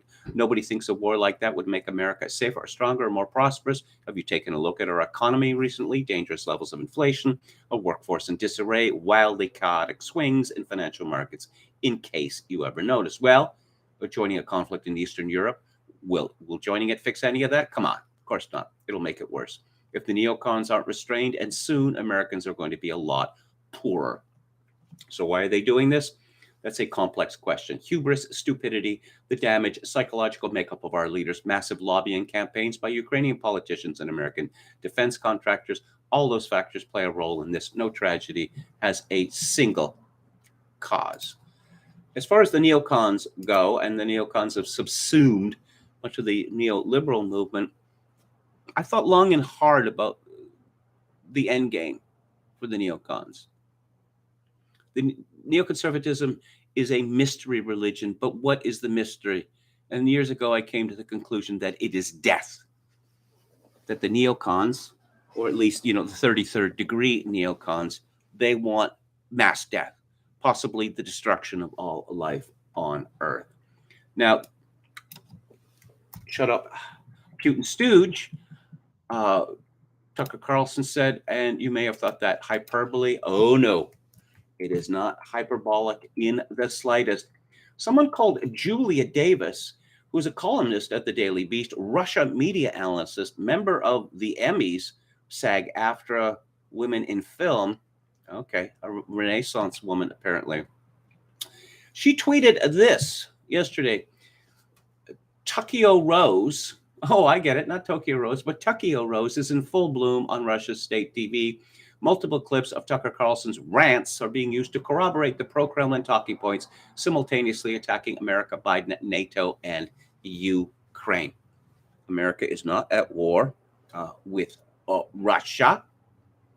Golly, you would have thought that Jane Fonda would have been, tarred and feathered or beaten to death. She, at a time when the United States was openly at war with North Vietnam, traveled to North Vietnam, posed with their anti-aircraft guns, wished defeat on the United States. But I don't know, perhaps, she had a good heart or something. So she managed to thrive in the United States afterwards. Daniel McAdams at antiwar.com writes about Biden's Ukrainian albatross. Then Secretary of State Colin Powell is given credit for popularizing the Pottery Barn rule of foreign policy, though he denies using the exact phrase in arguing against what became the disastrous 2003 attack on Iraq. Powell made the point that, as in Pottery Barn, if you break it, you own it. Bush and his neocons, ironically with the help of Colin Powell himself, did indeed break Iraq, and the American people, as a result, owned Iraq for the subsequent 22 years and counting. It was an idiotic war, and as the late former NSA Chief General Bill Odom predicted, turned out to be, quote, the greatest strategic disaster in American history, unquote. So it is with Ukraine. In 2014, the Obama-Biden administration managed to finish what Bush's neocons started a decade before. With the U.S.-backed overthrow of the Ukrainian government that year, the U.S. came to own what no one in their right mind would ever seek, an economic basket case of a country with a political/business class whose corruption is the stuff of legend. Rather than admit what a colossal blunder the whole thing had been, the U.S. foreign policy establishment doubled down. Oh, this might be a neat tool to overthrow our own election. Let's pretend Trump is Putin's agent. In fact, Trump was impeached because a certain Colonel Alexander Vindman, himself of Ukrainian origin, well, more to the point, he was born there, and doing the bidding of the Ukrainian government installed by Washington, solemnly testified to Adam Schiff and his Democrat colleagues in charge of the House that Trump was clearly Putin's puppet because his lack of enthusiasm for continuing to own Ukraine went against something called the interagency consensus. And let's go to one of the stupidest men of Canada. In Canada, his name is Andrew Coyne. And perhaps because he is one of the stupidest men in Canada, he has been one of Canada's premier intellectuals, public intellectuals for decades. What, going back to the 1980s? And of course, Andrew Coyne wept bitter tears that Canada's government did not involve my country in the disaster that was the invasion of Iraq. He cried tears of joy when NATO decided to terror bomb Serbia in 1999. His column yesterday is called "The Many Delusions of Russia, Ukraine Realists," and realists is put in scare quotes. There is a realist school of foreign policy, and I'm sure that Andrew Coyne knows this. It is hard not to detect a note of disapproval in realist analysis. Disapproval aimed not at Mr. Putin for threatening to invade a neighboring country, or rather after Crimea to further invade, but at the West for provoking him. The West, the United States, and the NATO alliance, realist commentators insist, has only itself to blame for the crisis, notably with regard to the reckless policy of expansion NATO adopted following the collapse of the Soviet Union, admitting more than a dozen former Soviet states and members of the Warsaw Pact. The result in this telling was to leave Russia feeling isolated, humiliated, and betrayed. Didn't the then U.S. Secretary of State James Baker in 1990 assure the then president of the Soviet Union, Mikhail Gorbachev, that NATO would not expand eastward? And here we are with NATO troops already on Russia's doorsteps in the Baltic states and Ukraine, lobbying to join them. Of course, Russia was going to react. How would the U.S. feel? There is always some version of this if Russia were to station troops in Mexico. Well, that's a very good question, which Coyne doesn't answer. So realists believe a number of quite fantastic things, that it is not Russia that threatens Ukraine, but the Ukraine that threatens Russia. No, Ukraine cannot possibly threaten Russia. It is NATO that threatens Russia. And Let's have a little history lesson, okay? Go back to 1999. What happened in 1999? Oh, Bill Clinton decided he needed a war, the war of Clinton's pants, as I dubbed it. Oh, yes, Clinton's zipper problem was getting very, very serious. So, let's bomb a pharmaceutical factory in the Sudan and let's crush a tiny country in Europe to take people's minds off it. In 1999, the North Atlantic Council decided to put an ultimatum to Serbia that essentially Serbia was to surrender its sovereignty. Surrender its sovereignty. And Serbia said, no deal. So what happened? Well, shortly after Serbia rejected this kind offer to surrender their sovereignty, the terror bombing of Yugoslavia began. And I call it terror bombing because General Michael Short of the United States Air Force admitted as much in an interview with the Washington Post, that the purpose of the bombing was so that the people of Serbia wouldn't favor their government anymore. Not a military purpose, but a psychological purpose. This is terror bombing. It is a war crime as defined by the Nuremberg Accord after World War II. And so what did NATO then do? Well, it dismembered Serbia. It took Kosovo, the historic heart of Serbia, and gave it to a Muslim drug gang called the KLA. But all the supporters of Ukraine, NATO wouldn't do anything. NATO doesn't threaten, the territorial integrity of Russia. Yes, it does. And the creeps and those afflicted by bloodlust, like Andrew Coyne and David Frum, would like nothing better than for Russia to be dismembered by the West, because we can't have a country in the world, that isn't on board with alphabet people rights, say. That's one of the complaints that the West has with Russia, that all countries are rightly in the American sphere of influence, and those who express distress at this need to be punished.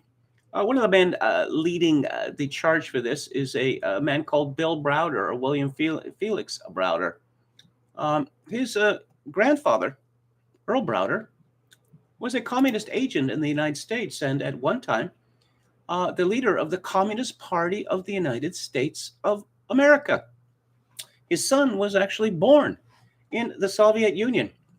And with the collapse of the Soviet Union in 1991, Bill Browder saw an opportunity to get rich. How? By looting Russia. Bill Browder later, he renounced his American citizenship. Not so much of an American patriot he is. There's a fascinating article translated officially by Der Spiegel that came out 2 years ago, called Questions Cloud Story Behind U.S. Sanctions. The story of Sergei Magnitsky has come to symbolize the brutal persecution of whistleblowers in Russia 10 years after his death. Inconsistency in Magnitsky's story suggests he may not have been the hero many people and Western governments believed him to be. I mention this fellow because this is the basis for the sanctions against Russia, and now he's calling for even more sanctions against Russia. Because Putin boxed the ears of the oligarchs and stopped them from looting Russia, and 1,500% in profits for investors in his Hermitage fund in the space of a handful of years. How do you get 15% return on interest legally, without corruption? How do you do that? Because if Earl Browder really knows how to do that, he should just publish a book, say, and he would become fabulously wealthy this way. Again, you can find this at spiegel.de, and you can find out about, Magnitsky acting as your lawyer. Is he a lawyer? No, not a lawyer, apparently. What about the settlement that you made with a company which accused you of looting profits? And this is the moral conscience behind the war on Ukraine. Oh, I promised I'd talk about Adele, who's a singer who used to be fat. No, she's not fat. Turns out she's a rather attractive woman. Well, I mean, attractive outwardly. She canceled shows at Caesar's Palace in Las Vegas at the very last minute, inconveniencing a great many people and putting a lot of them out of pocket for thousands or tens of thousands of dollars. And so she gave a tearful message, live stream message, where it wasn't her fault. COVID circumstances beyond her control. Now stories have come out suggesting that the reason for this fiasco, these concerts, which are just on the weekend, we're going to earn her $500,000 American per show. Yeah. And the suggestion is, she didn't like the state-of-the-art sound system. It had to be replaced. And she didn't like, choreography or some sort of set piece, which had been arranged for her. And of course, she decided this all at the last minute. She's got a rather strange and worrying looking bruise on her wrist in this live stream. I'm not going to say any more than that. The word diva has been thrown around about this woman. Oh, yes, I had the best-selling record. What, in the world for 2 years running? My life is so miserable. I'm just so miserable. Here's a related story. This is from the Daily Mail. Alan Carr's drunk driving husband, Paul Drayton, 50, looks tearful as he is jailed for 14 weeks for reversing into police car, 4 times over the legal limit, as his lawyer says he is absolutely petrified of being thrown behind bars. So why am I talking about these two nasty people? The couple were married by Adele in her Los Angeles garden in 2018. See, marriage is a big joke to these people. A big joke. And apparently Adele can marry people. Yeah. Doesn't she have enough power? Yeah. So Alan Carr, who is famous in Britain for reasons that escape me, taking the breakup pretty well, claiming that, he's single now, but of course he was strictly monogamous, very satirical. And now all groupies who are horny for middle-aged chubby men can have at him. An ugly picture. The estranged husband of alleged funny man Alan Carr had posted a picture on Instagram sporting a shiner and saying that he had, quote, a row with his husband. He later walked back that claim. And, yes, let's talk about alphabet people. Let's talk some more about alphabet people. This is from thehill.com.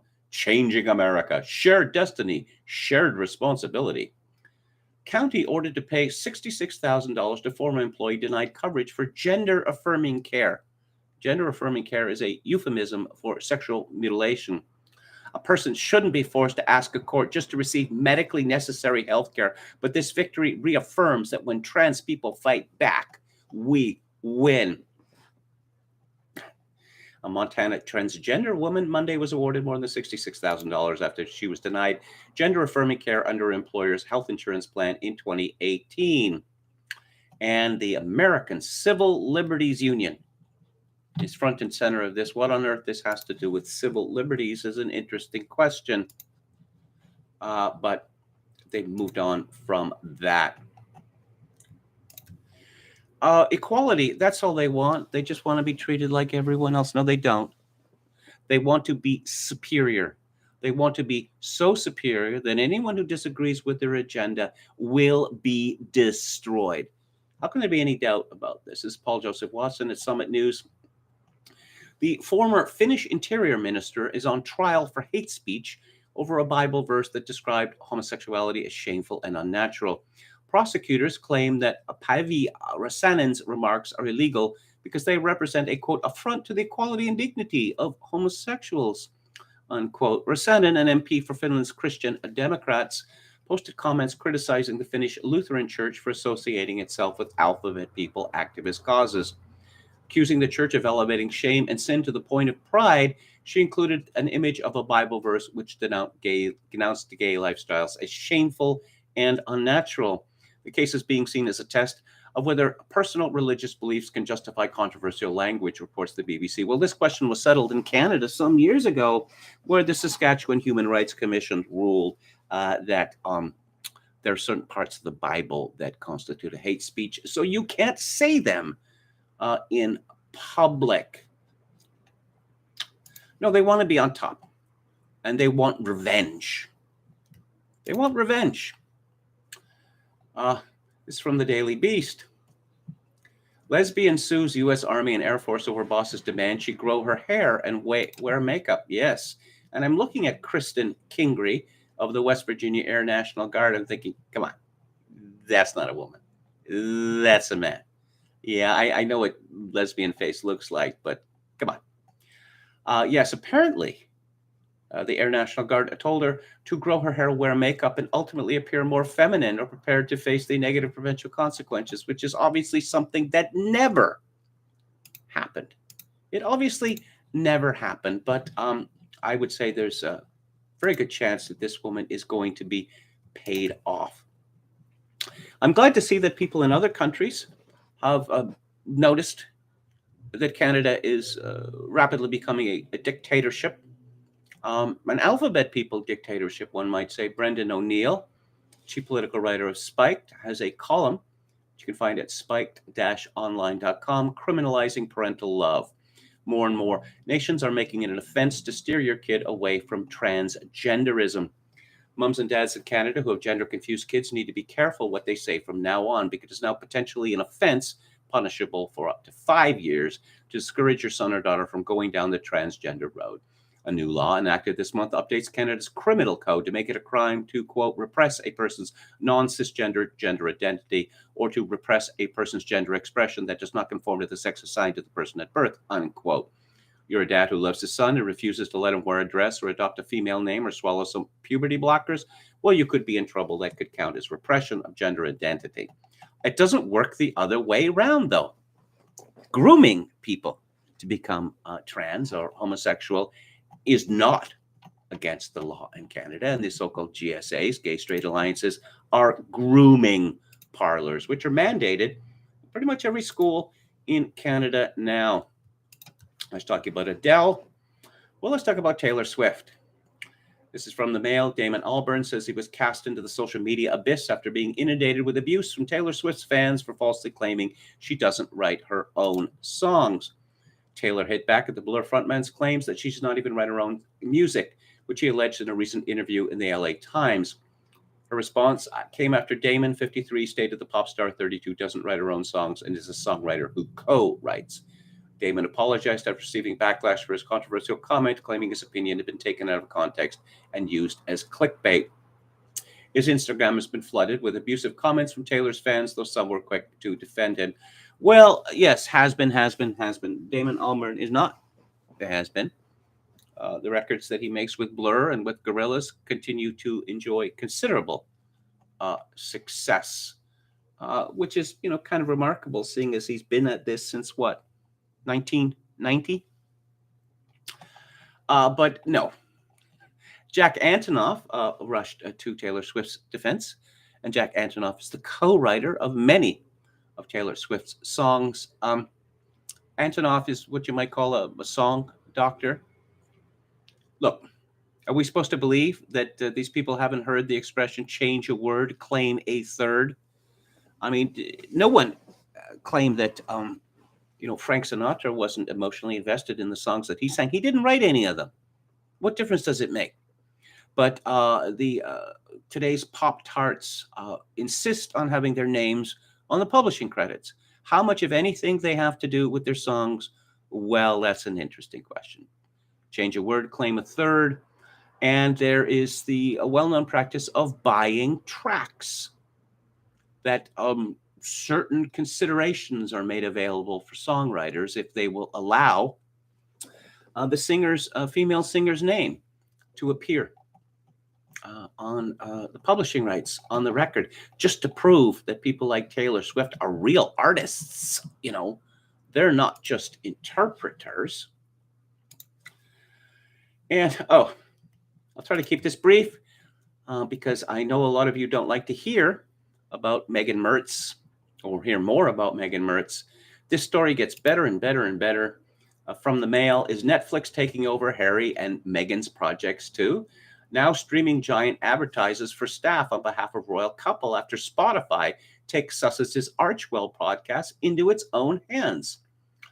Netflix's £120 million deal with the TV giant is yet to get into full swing more than 16 months after the couple signed up. Couple's Archwell Audio was launched in December 2020 and has produced 35 minutes of content. The $18 million podcast deal was pledged to promote shared values, but no content since December 2020. You get what you pay for. I mean, I just struck at how lazy these people are. Okay. Look, I could have given this advice. All right. Hire some people with experience in the business. Okay. Hire some people, pay them well, then have some talks with them. Oh, you'd like to, talk about this, talk about that, something to do with this or that, things close to your heart, and leave the work to them. That's how easy it would have been. But they're too lazy or cheap to have done that. Let's see, at Harry Markle, .wordpress.com, do the people still support Her Majesty? That is the question. This Harry Meghan Mertz union has turned out to be an even greater fiasco than the death of the Princess of Wales. We find out that there really can't be any question right now that these two had decided to monetize their titles right from the very beginning. And what have they taken? They've created 13 different companies, which would be very useful for them to, close down one company and transfer assets because, the company doesn't really do anything, or it gets money, but doesn't really produce anything. I don't know. The Queen is very, very old now, but the longer this goes on, the more the more support for republicanism will increase both in Britain and Canada, Australia, New Zealand, etc. The Mertzes need to be tossed out entirely out of the royal family, stripped of all of their titles. And I seriously think that if they're not, then Queen Elizabeth or perhaps Prince Charles could be the last monarch, certainly of the Windsor family. Claire Lehmann. Claire Lehmann. It's an interesting woman. She likes to post pictures of herself in a bikini. I have to admit, she's quite an attractive woman, a fine figure. But apparently she's also an intellectual and leader of something called the intellectual dark web. Ben Shapiro is part of it. So it's good, right? As far as I can see, Claire Lehmann does. It's part of this gatekeeping. Oh, yes, people on the right. You're allowed to go this far and no further. And recent events, of course, she's a COVID-19 maniac, have pushed her into a position where no. Critical race theory. Yes, of course, it is borderline genocide, eliminationist language, but let's not be mean to the people propagating it. Let's not be mean to them because it's our job. She's not a conservative. She's a classical liberal, but of course, conservatism has been subsumed by classical liberalism, which is the opposite of conservatism. But no, the classical liberals are calling the shots now. She's raving about fascism in the United States now. Yeah, fascism, actually. But no, see, it is the people on the right, or at least right of center, It's their job to lose, and to lose gracefully, and to be well paid, if possible, for losing gracefully. Alex Berenson tells Fox viewers the mRNA COVID vaccine should be withdrawn from the market. No one should get them. No one should get boosted. No one should get double boosted.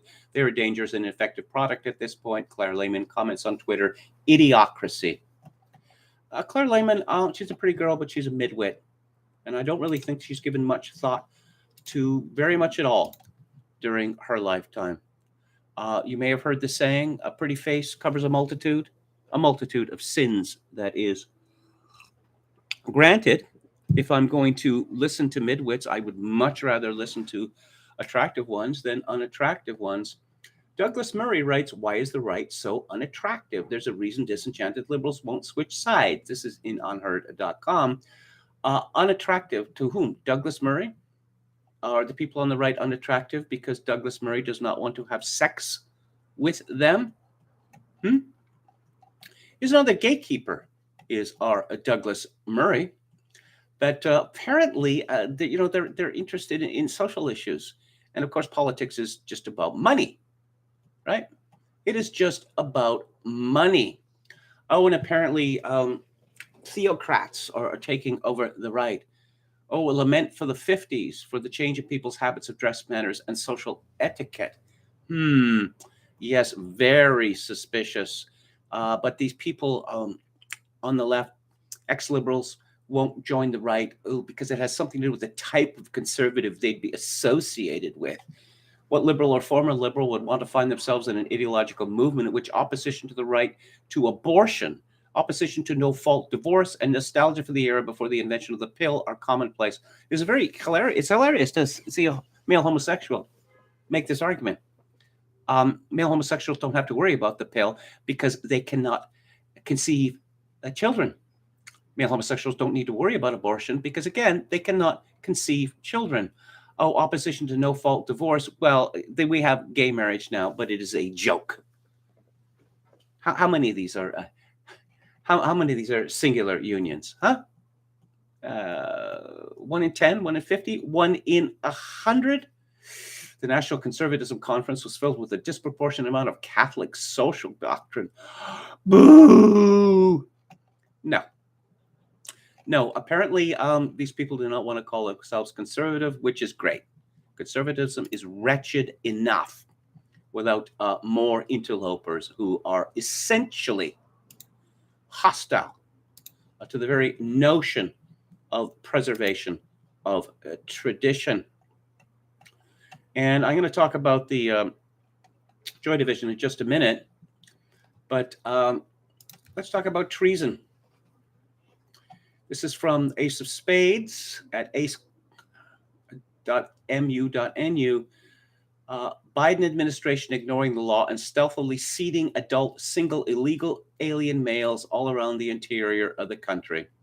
Title 42 requires deportation of most illegal aliens who are single adult males. I guess Democrats managed to get the law changed to allow families, women, and children to stay, but weren't able to muster support to allow adult single men to stay. At least they weren't able to do so overtly. Large numbers of single adult illegal immigrants are being released and transported to the U.S. and Texas via small unmarked office in a parking lot, video cut by Fox News on Sunday shows. Fox News footage shows several federally contracted buses dropping off dozens of mostly male migrants at a parking garage in Brownsville. Black tarps were set up with a makeshift sign saying Border Patrol drop off above it. Fox witnessed men go into a small unmarked office, then reemerge moments later as multiple taxi cabs then showed up to collect the migrants, who were then shuffled off to nearly Harlingen Airport. There were no children or migrant families among the groups.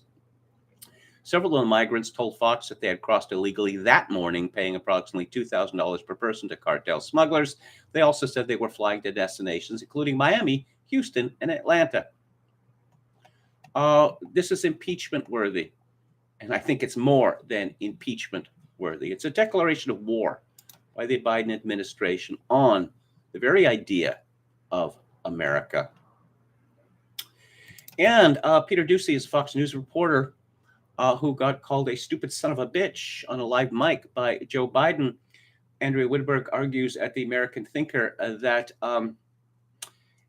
after Biden called Doocy ostensibly to apologize. He didn't apologize at all, but Doocy seemed happy to be the nice guy who accepted a private non-apology in exchange for the public insult. Well, same thing happened with Dan Crenshaw, when he was mocked cruelly for being mutilated fighting for his country by that creep Pete Davidson on Saturday Night Live.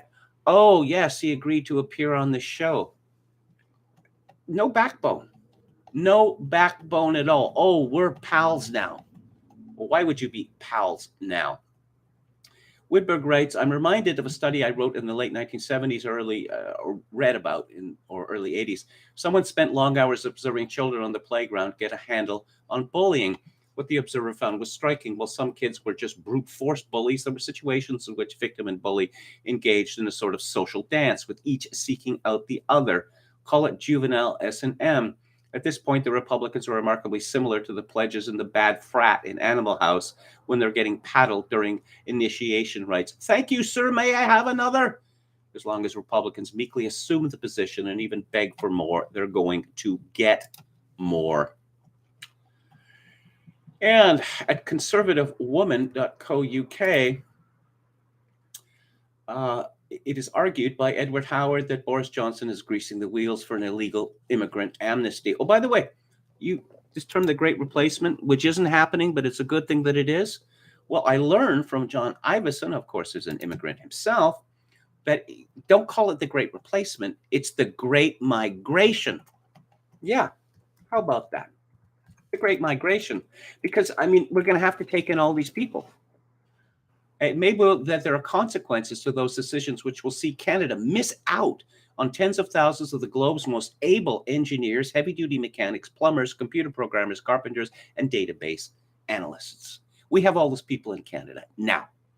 And if we have too few, we can train more. We don't need any of them from Africa or India.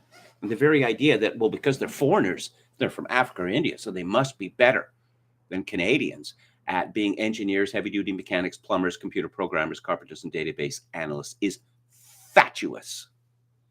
This is very close to treason. Very, very close to treason. We don't owe immigrants anything. The reason that the left wants immigrants is so that they'll vote for their political parties. The reason that the establishment right wants immigrants is because they lower wages. It is that simple. There is no other reason.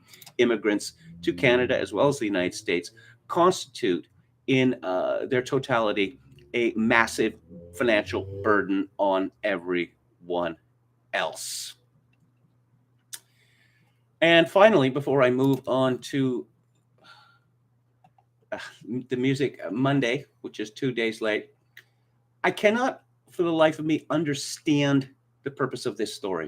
It is by Karina Zapata at CBC. This Calgary couple is working to destigmatize cancer for Black Canadians. African Cancer Support Group provides support to Black cancer patients, survivors, and caregivers. When Yinka Oladele's husband was diagnosed with multiple myeloma in 2016, she automatically became his caregiver, but she struggled to find the information and resources needed to navigate his diagnosis as a Black patient. What? Not enough Gibbs there? Is that, and so Black people are stigmatized in a way that white people are not? Oh, and there's a lack of race-based data. Without race-based data, Canadian researchers are unable to study the impact of race and ethnicity on cancer incidence and mortality. But there's no such thing as race. It's a social construct. These people have been racialized, presumably against their will. But here we are back to Schrodinger's cat again. You know, apparently Black people in Canada need no more resources because even cancer is discriminating against them. I don't like to be pessimistic, honest. I don't. But Canada appears to me to be doomed. Speaking of doom, let's talk about Joy Division. Joy Division was a band from the north of England, which formed in 1976, and it ended in 1980 when their singer and lyricist Ian Curtis hanged himself. I don't know. They're called a Manchester band, but Tony Wilson, the head of Factory Records, was keen on pointing out that one of them was actually from Salford, which is a suburb of Manchester, which makes all of the difference. So he claimed. I suppose, a localism is important in that respect. The members of Joy Division famously went to the Sex Pistols show at the Manchester Lesser Free Trade Hall on June the 4th, 1976. And I don't know, 1,000 bands were formed that night. If not 1,000, then certainly 50 or a dozen. And Pete Shelley was there, of course, and Buzz Cox, They formed a band called Warsaw. And after the David Bowie song from Low. And there were some changes in the members of the group. Now, Joy Division, of course, refers to comfort women, prisoners in concentration camps who are turned into unwilling prostitutes in order to service soldiers, Nazi soldiers, actually, in this case. And the group flirted with, I don't know, I guess you could say Nazi imagery. I could point out that this was common in the 1970s, and I don't know how political or racial it was at all. It just seemed at the time, however, Jejun, this would appear to be, cool uniforms and the like. A thrilling aesthetic. Joy Division was going to be signed by RCA. They did recording there, but it was deemed not up to snuff by RCA. All of this stuff, every note that Joy Division made, it would seem, has been released. Of course, the other members of the band were Bernard Sumner, who played guitar and synthesizer, Peter Hook, the bass player, who I've had some back and forth on Twitter, highlight of my Twitter career, and Stephen Morris. Now, Sumner, Hook, and Morris later went on to form New Order, and they became very popular with their groovy disco tunes. Joy Division was something else entirely. They were part of Factory Records, which was Anthony or Tony Wilson's record label. And you can learn all about them in the movie Very Enjoyable by Winterbottom, starring Alan Partridge, Steve Coogan, called A 24-Hour Party People. And Wilson was the manager of the band as well. He put them on his TV show, on Grenada Television, called So It Goes. And that's really the only good video of Joy Division, although to make up for it, She's Lost Control is one of the videos that they made there. In Transmission, outstanding performances. You notice many things there. One is that Bernard is staring intently at his fretboard, presumably worried about making mistakes. Ian Curtis is doing his so-called epilepsy dance. And Peter Hook playing a replica Rickenbacker is kind of in a Who situation there, because he is arguably the playing lead rather than Bernard Sumner. It's just tremendous versions of the songs. Curtis had been a civil servant, an avid pop fan, David Bowie, Iggy Pop, lots of other things. And he wanted to make a band. You can see that in his, you can read about it in his widow, Deborah's book Closer, or in the movie Closer, which was done by Anton Corbijn, shot in black and white. I think it's outstanding movie. Joy Division is regularly referred to as post-punk, which I suppose will do, as well as any other description. Punk rock was typically fast, fast, fast, fast, fast. Well, that began to pall. And you see with post-punk, well, not all songs were faster than fast. Songs got to be longer. Songs got to be rather simpler than, your fascist regime, that sort of thing. Ian Curtis was known to have been a supporter of Margaret Thatcher. That is to say that he voted for her in the 1979 election. The leader of the Jam, Paul Weller, announced in the British music press that he was going to vote for Margaret Thatcher. And as I've said previously, he has spent the rest of his life apologizing for that. And I suppose one of the advantages of Joy Division is that their oeuvre is so small. There are 2 LPs, a handful of singles and B-sides. And you can, there's constant new live performances being released. But pretty much what you need from Joy Division, if you're interested in this, are their 2 LPs, Unknown Pleasure, which came out in 1979, and Closer, which came out in 1980. And the 2 compilations, which were released in 1981 and 1988, respectively, Still and Substance. They just keep remarketing and remarketing and remarketing. Big, lovely box set released in 1997 called Heart and Soul.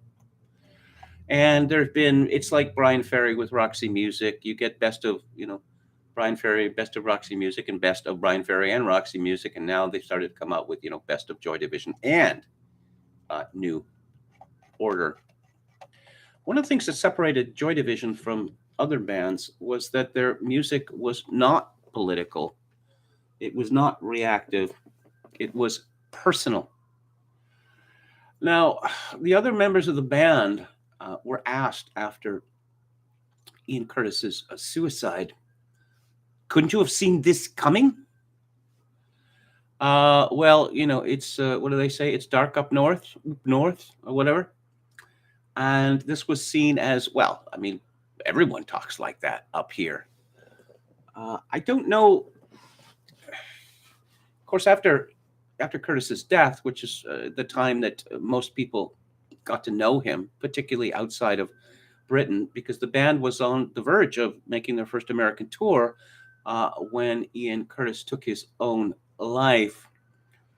So then, okay, here's a man who took his own life. So, these are very, very depressing songs.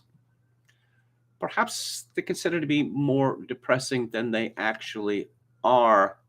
I mean, I go both ways with them. I can find them depressing, but I also find them thrilling. The producer for these records was a man called Martin Hannett. He's kind of a factory producer, a very, very strange man. And he developed a particular kind of sound that was hard and bright and clear and distinct in a way that really nobody was doing at the time. And the success of Joy Division owes so much to his work. Of course, the art direction with the earthquake illustration on Unknown Pleasures and Peter Saville's use of a photograph of a sepulcher for a Closer. These are 2 of the greatest record covers ever made. I should mention that 2 of the members of Duran Duran in the Sparks documentary said that you should always judge a record by its cover, that if the cover is rubbish, don't buy it. And I think there is a lot to that, actually. Actually, Joy Division was a lot like Sparks in that sense that they recognized that the music and the presentation was a unity. It was a real unity, and of course there are millions of people around the world now, mostly women, who wear the unknown pleasures illustration on T-shirts, the vast majority of which I'm absolutely convinced have never heard a note of Joy Division, just like so many of the people wearing Nirvana T-shirts now with the smiley face with the X'd out eyes. They've never heard a note of Nirvana either. Similar with people who wear, Aladdin Sane, David Bowie T-shirts, but I suppose that's an index of one's cultural importance, that the visual presentation is sufficient. One does not need the music.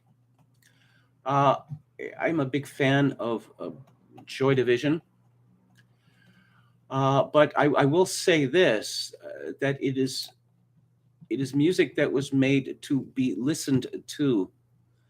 And now, music is not made to be listened to. Certainly, the records which are in the charts in Britain have been occasion music for many years now.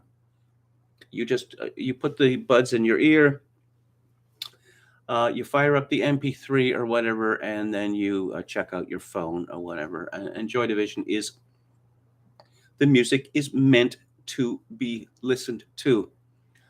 And I suppose there's people who listen to Joy Division and go, yeah, okay, yeah, it's fine. They're not really listening to the songs. They're not really taking in the effect. The effect is it's powerful. And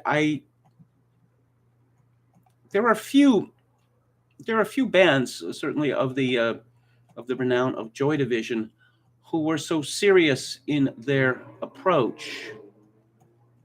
Not, ridiculously serious, I would have to say. And Ian Curtis, he has been adopted as a hero by those people who extol suicide, which I think is a wicked thing to do, because we don't know the state of mind, Ian Curtis's state of mind when he killed himself.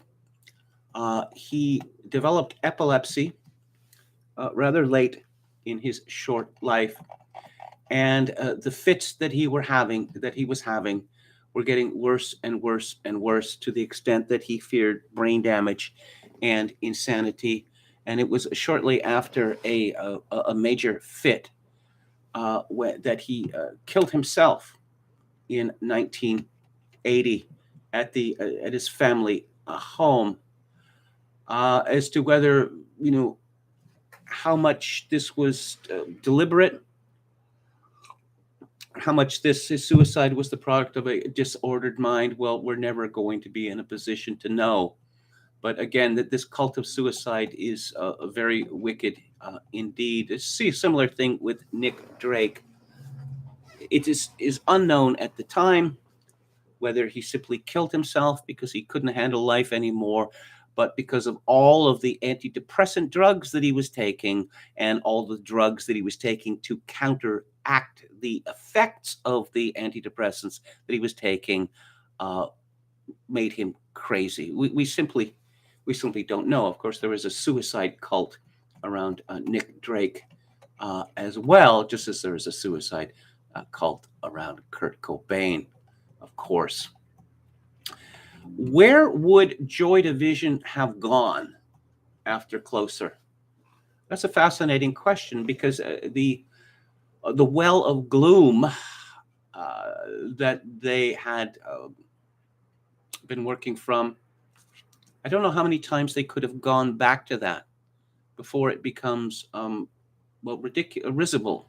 New Order found a way out, which was to get together with Arthur Baker and make new disco music, which was no longer called disco music, which was called dance music. And they became very popular indeed. But since they were on Factory Records, Yeah, there's not a lot of money to be made there, actually.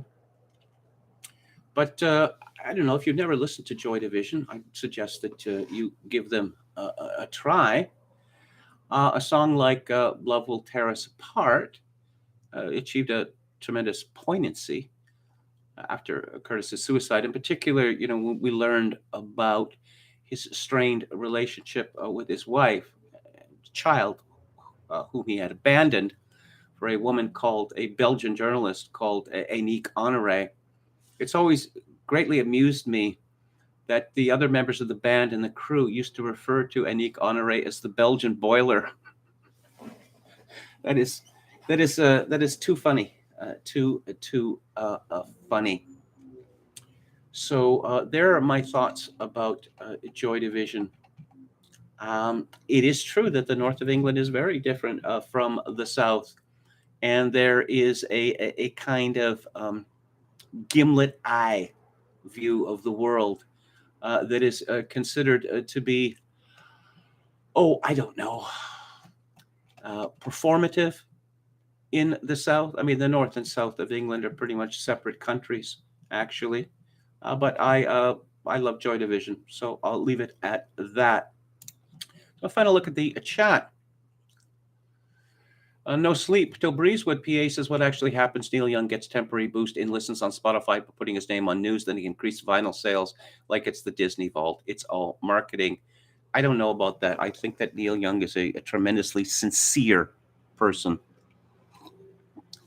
Look, I can tell you in all honesty that if I'd written a hit song and I don't know, Bernie Sanders or Hillary Clinton decided to play it, I might be a little miffed. I'm not going to say anything. How does this hurt me? Oh, people hear my song and they think, oh, maybe I want to play that on Spotify. Maybe I want to, buy a streaming copy or whatever. How does it hurt me? People, Neil Young, after all these years, should understand that you don't get to choose their fans. However, you do get to take their money. I mean, yes, Kurt Cobain was much exercised as this, yeah, you frat boys, don't buy my music. Hey, you get their money. And then you get to keep on, making your alienated music. What's wrong with that? It's win-win, right? Quechalango says Neil Young lives in Redwood City, north of Menlo Park in Palo Alto. He's a five-eyed Fed. He's been buying up land there, parcels of land since, the 1970s. Apparently, he owns an enormous parcel of land now in Northern California. Tom Anderson says, KMG, I thought the French were supposed to be all about freedom. Quebec was from the beginning an authoritarian province. It's the same now. The difference is that it is godless authoritarianism. Blessing, says Half Galician. Same to you. And let's go to the bottom of the chat here. I have a Boyd Rice picture disc, says Chogakin 666. I heard about Wolverhampton being a pretty grim place. I'm going to be talking about Dominic Sandbrook's book about the British entertainment industry on Friday. And amusingly, he begins by talking about the Great London Exhibition of 1851, comparing it with the London Olympics. England used to be an industrial country, then it became seen as a cultural exporter. And he begins chapter 1 with Black Sabbath. And why? Because Tommy Iommi had tips of his fingers cut off in a steel plant, which required a great deal of perseverance and ingenuity for him to be able to continue to play guitar. But see, the idea was that heavy metal grew out of the blast furnaces of the north of England, which is that's a neat metaphor, I have to say. The Midlands are pretty freaking grim, says Chogakin 666. Yes, they were pretty grim even before the diversity from the Indian subcontinent showed up and started grooming tens of thousands of young women. Disorder's great intro to Joy Division, perhaps their best song as well, says Anne Run. Curtis was into Kraftwerk and introduced them to the other members of the band. Well, yeah, Motoric, you know. I do. She's Lost Control, which was about epilepsy, of course. The second version of that, the more electronic version, you know, with the electronic drums, which you can hear, you know, in the video on So It Goes. I'm not all that keen on remixes, but the remix of that is streets ahead of the one on Unknown Pleasures. Okay, I'm going to buy a Sting shirt off Amazon, says Oscar Toe. I will wear what I want, but I have most of my band shirts put away, says Don Willis. Did Cobain really commit suicide, says Palcasso88? I believe that he did. Clearly didn't want to live. There'd been a suicide attempt in Italy or whatever. I don't know. One day I may talk about my belief. There's a lot of evidence to support this, that Kurt Cobain was the grunge, the Gen Z version of Hank Williams. They had an awful lot in common. Your mama says hello, says the fact that Satanists are not openly chased down by angry mobs is the most damning thing about our society. Anron says that Curtis had written to his girlfriend lover a couple of weeks before his suicide of how much he was looking forward to the U.S. tour. What was the record that was found spinning on the turntable? Kept going when he was found dead by his wife, Deborah. What was it? It was The Idiot by Iggy Pop, I believe. Gavin McInnes was correct. After age 30, do not wear band T-shirts. I don't know. I have just the willingness. This is a cliched thought, but just the willingness with which people advertise for billion-dollar conglomerates. I remember I was in Hudson's Bay years ago, and this woman came in, I suppose, I don't know, early 30s or whatever, and she seemed fashionable. And so T-shirts. She was interested in T-shirts. Okay. So the saleswoman says, it's right there. Oh, well, what? These are Hanes T-shirts or whatever. Okay. But they don't say anything on them. Oh, okay. Well, we have some Donna Karan T-shirts here, and you can pay 4 times as much to have a plain Hanes-like T-shirt that says DKNY on it. Are you happy now, hipster lady? And indeed, she was. Okay, I wonder if Adele is crying. Well, what? No, I'm not going to read that. Liz Fair. A pretty slip of a girl, I guess. I can't say I was much impressed by her music. Duran Duran, I have always loved Duran Duran. Two-Way Army. Yeah, that's pretty gloomy stuff from Gary Newman. Our friends Electric. Okay. That's it for today. I'm going to be back on the air tomorrow at 4 p.m. Pacific, 7 p.m. Eastern. Coming up on the show, Theater Thursday, I'm going to talk to you about a Swedish silent film from 1921 called The Phantom Carriage. And on the book club, as previously mentioned, I am going to be discussing Dominic Sandbrook's The Great British Dream Factory next week on Music Monday. If it is on Monday, I'm going to talk about something a little different. I'm going to talk about world music. I'm going to talk about classical music that was big, that was massive, that attempted to encompass the whole world. And I suppose the leading figure in that movement was the late Karl-Heinz Stockhausen. So thank you all for tuning in. I appreciate it. If you'd like to make a donation to the show, my PayPal account is linked to kevin_grace@hotmail.com. If you're in Canada, donations may be made directly to the live stream via Interact at kevingrace@shaw.ca. And as always, I leave you with this. In these days of social atomization and civilizational collapse, I do dearly wish that you, my dear viewers and listeners, manage to forge a genuine human connection in order to ease the burden. Good night.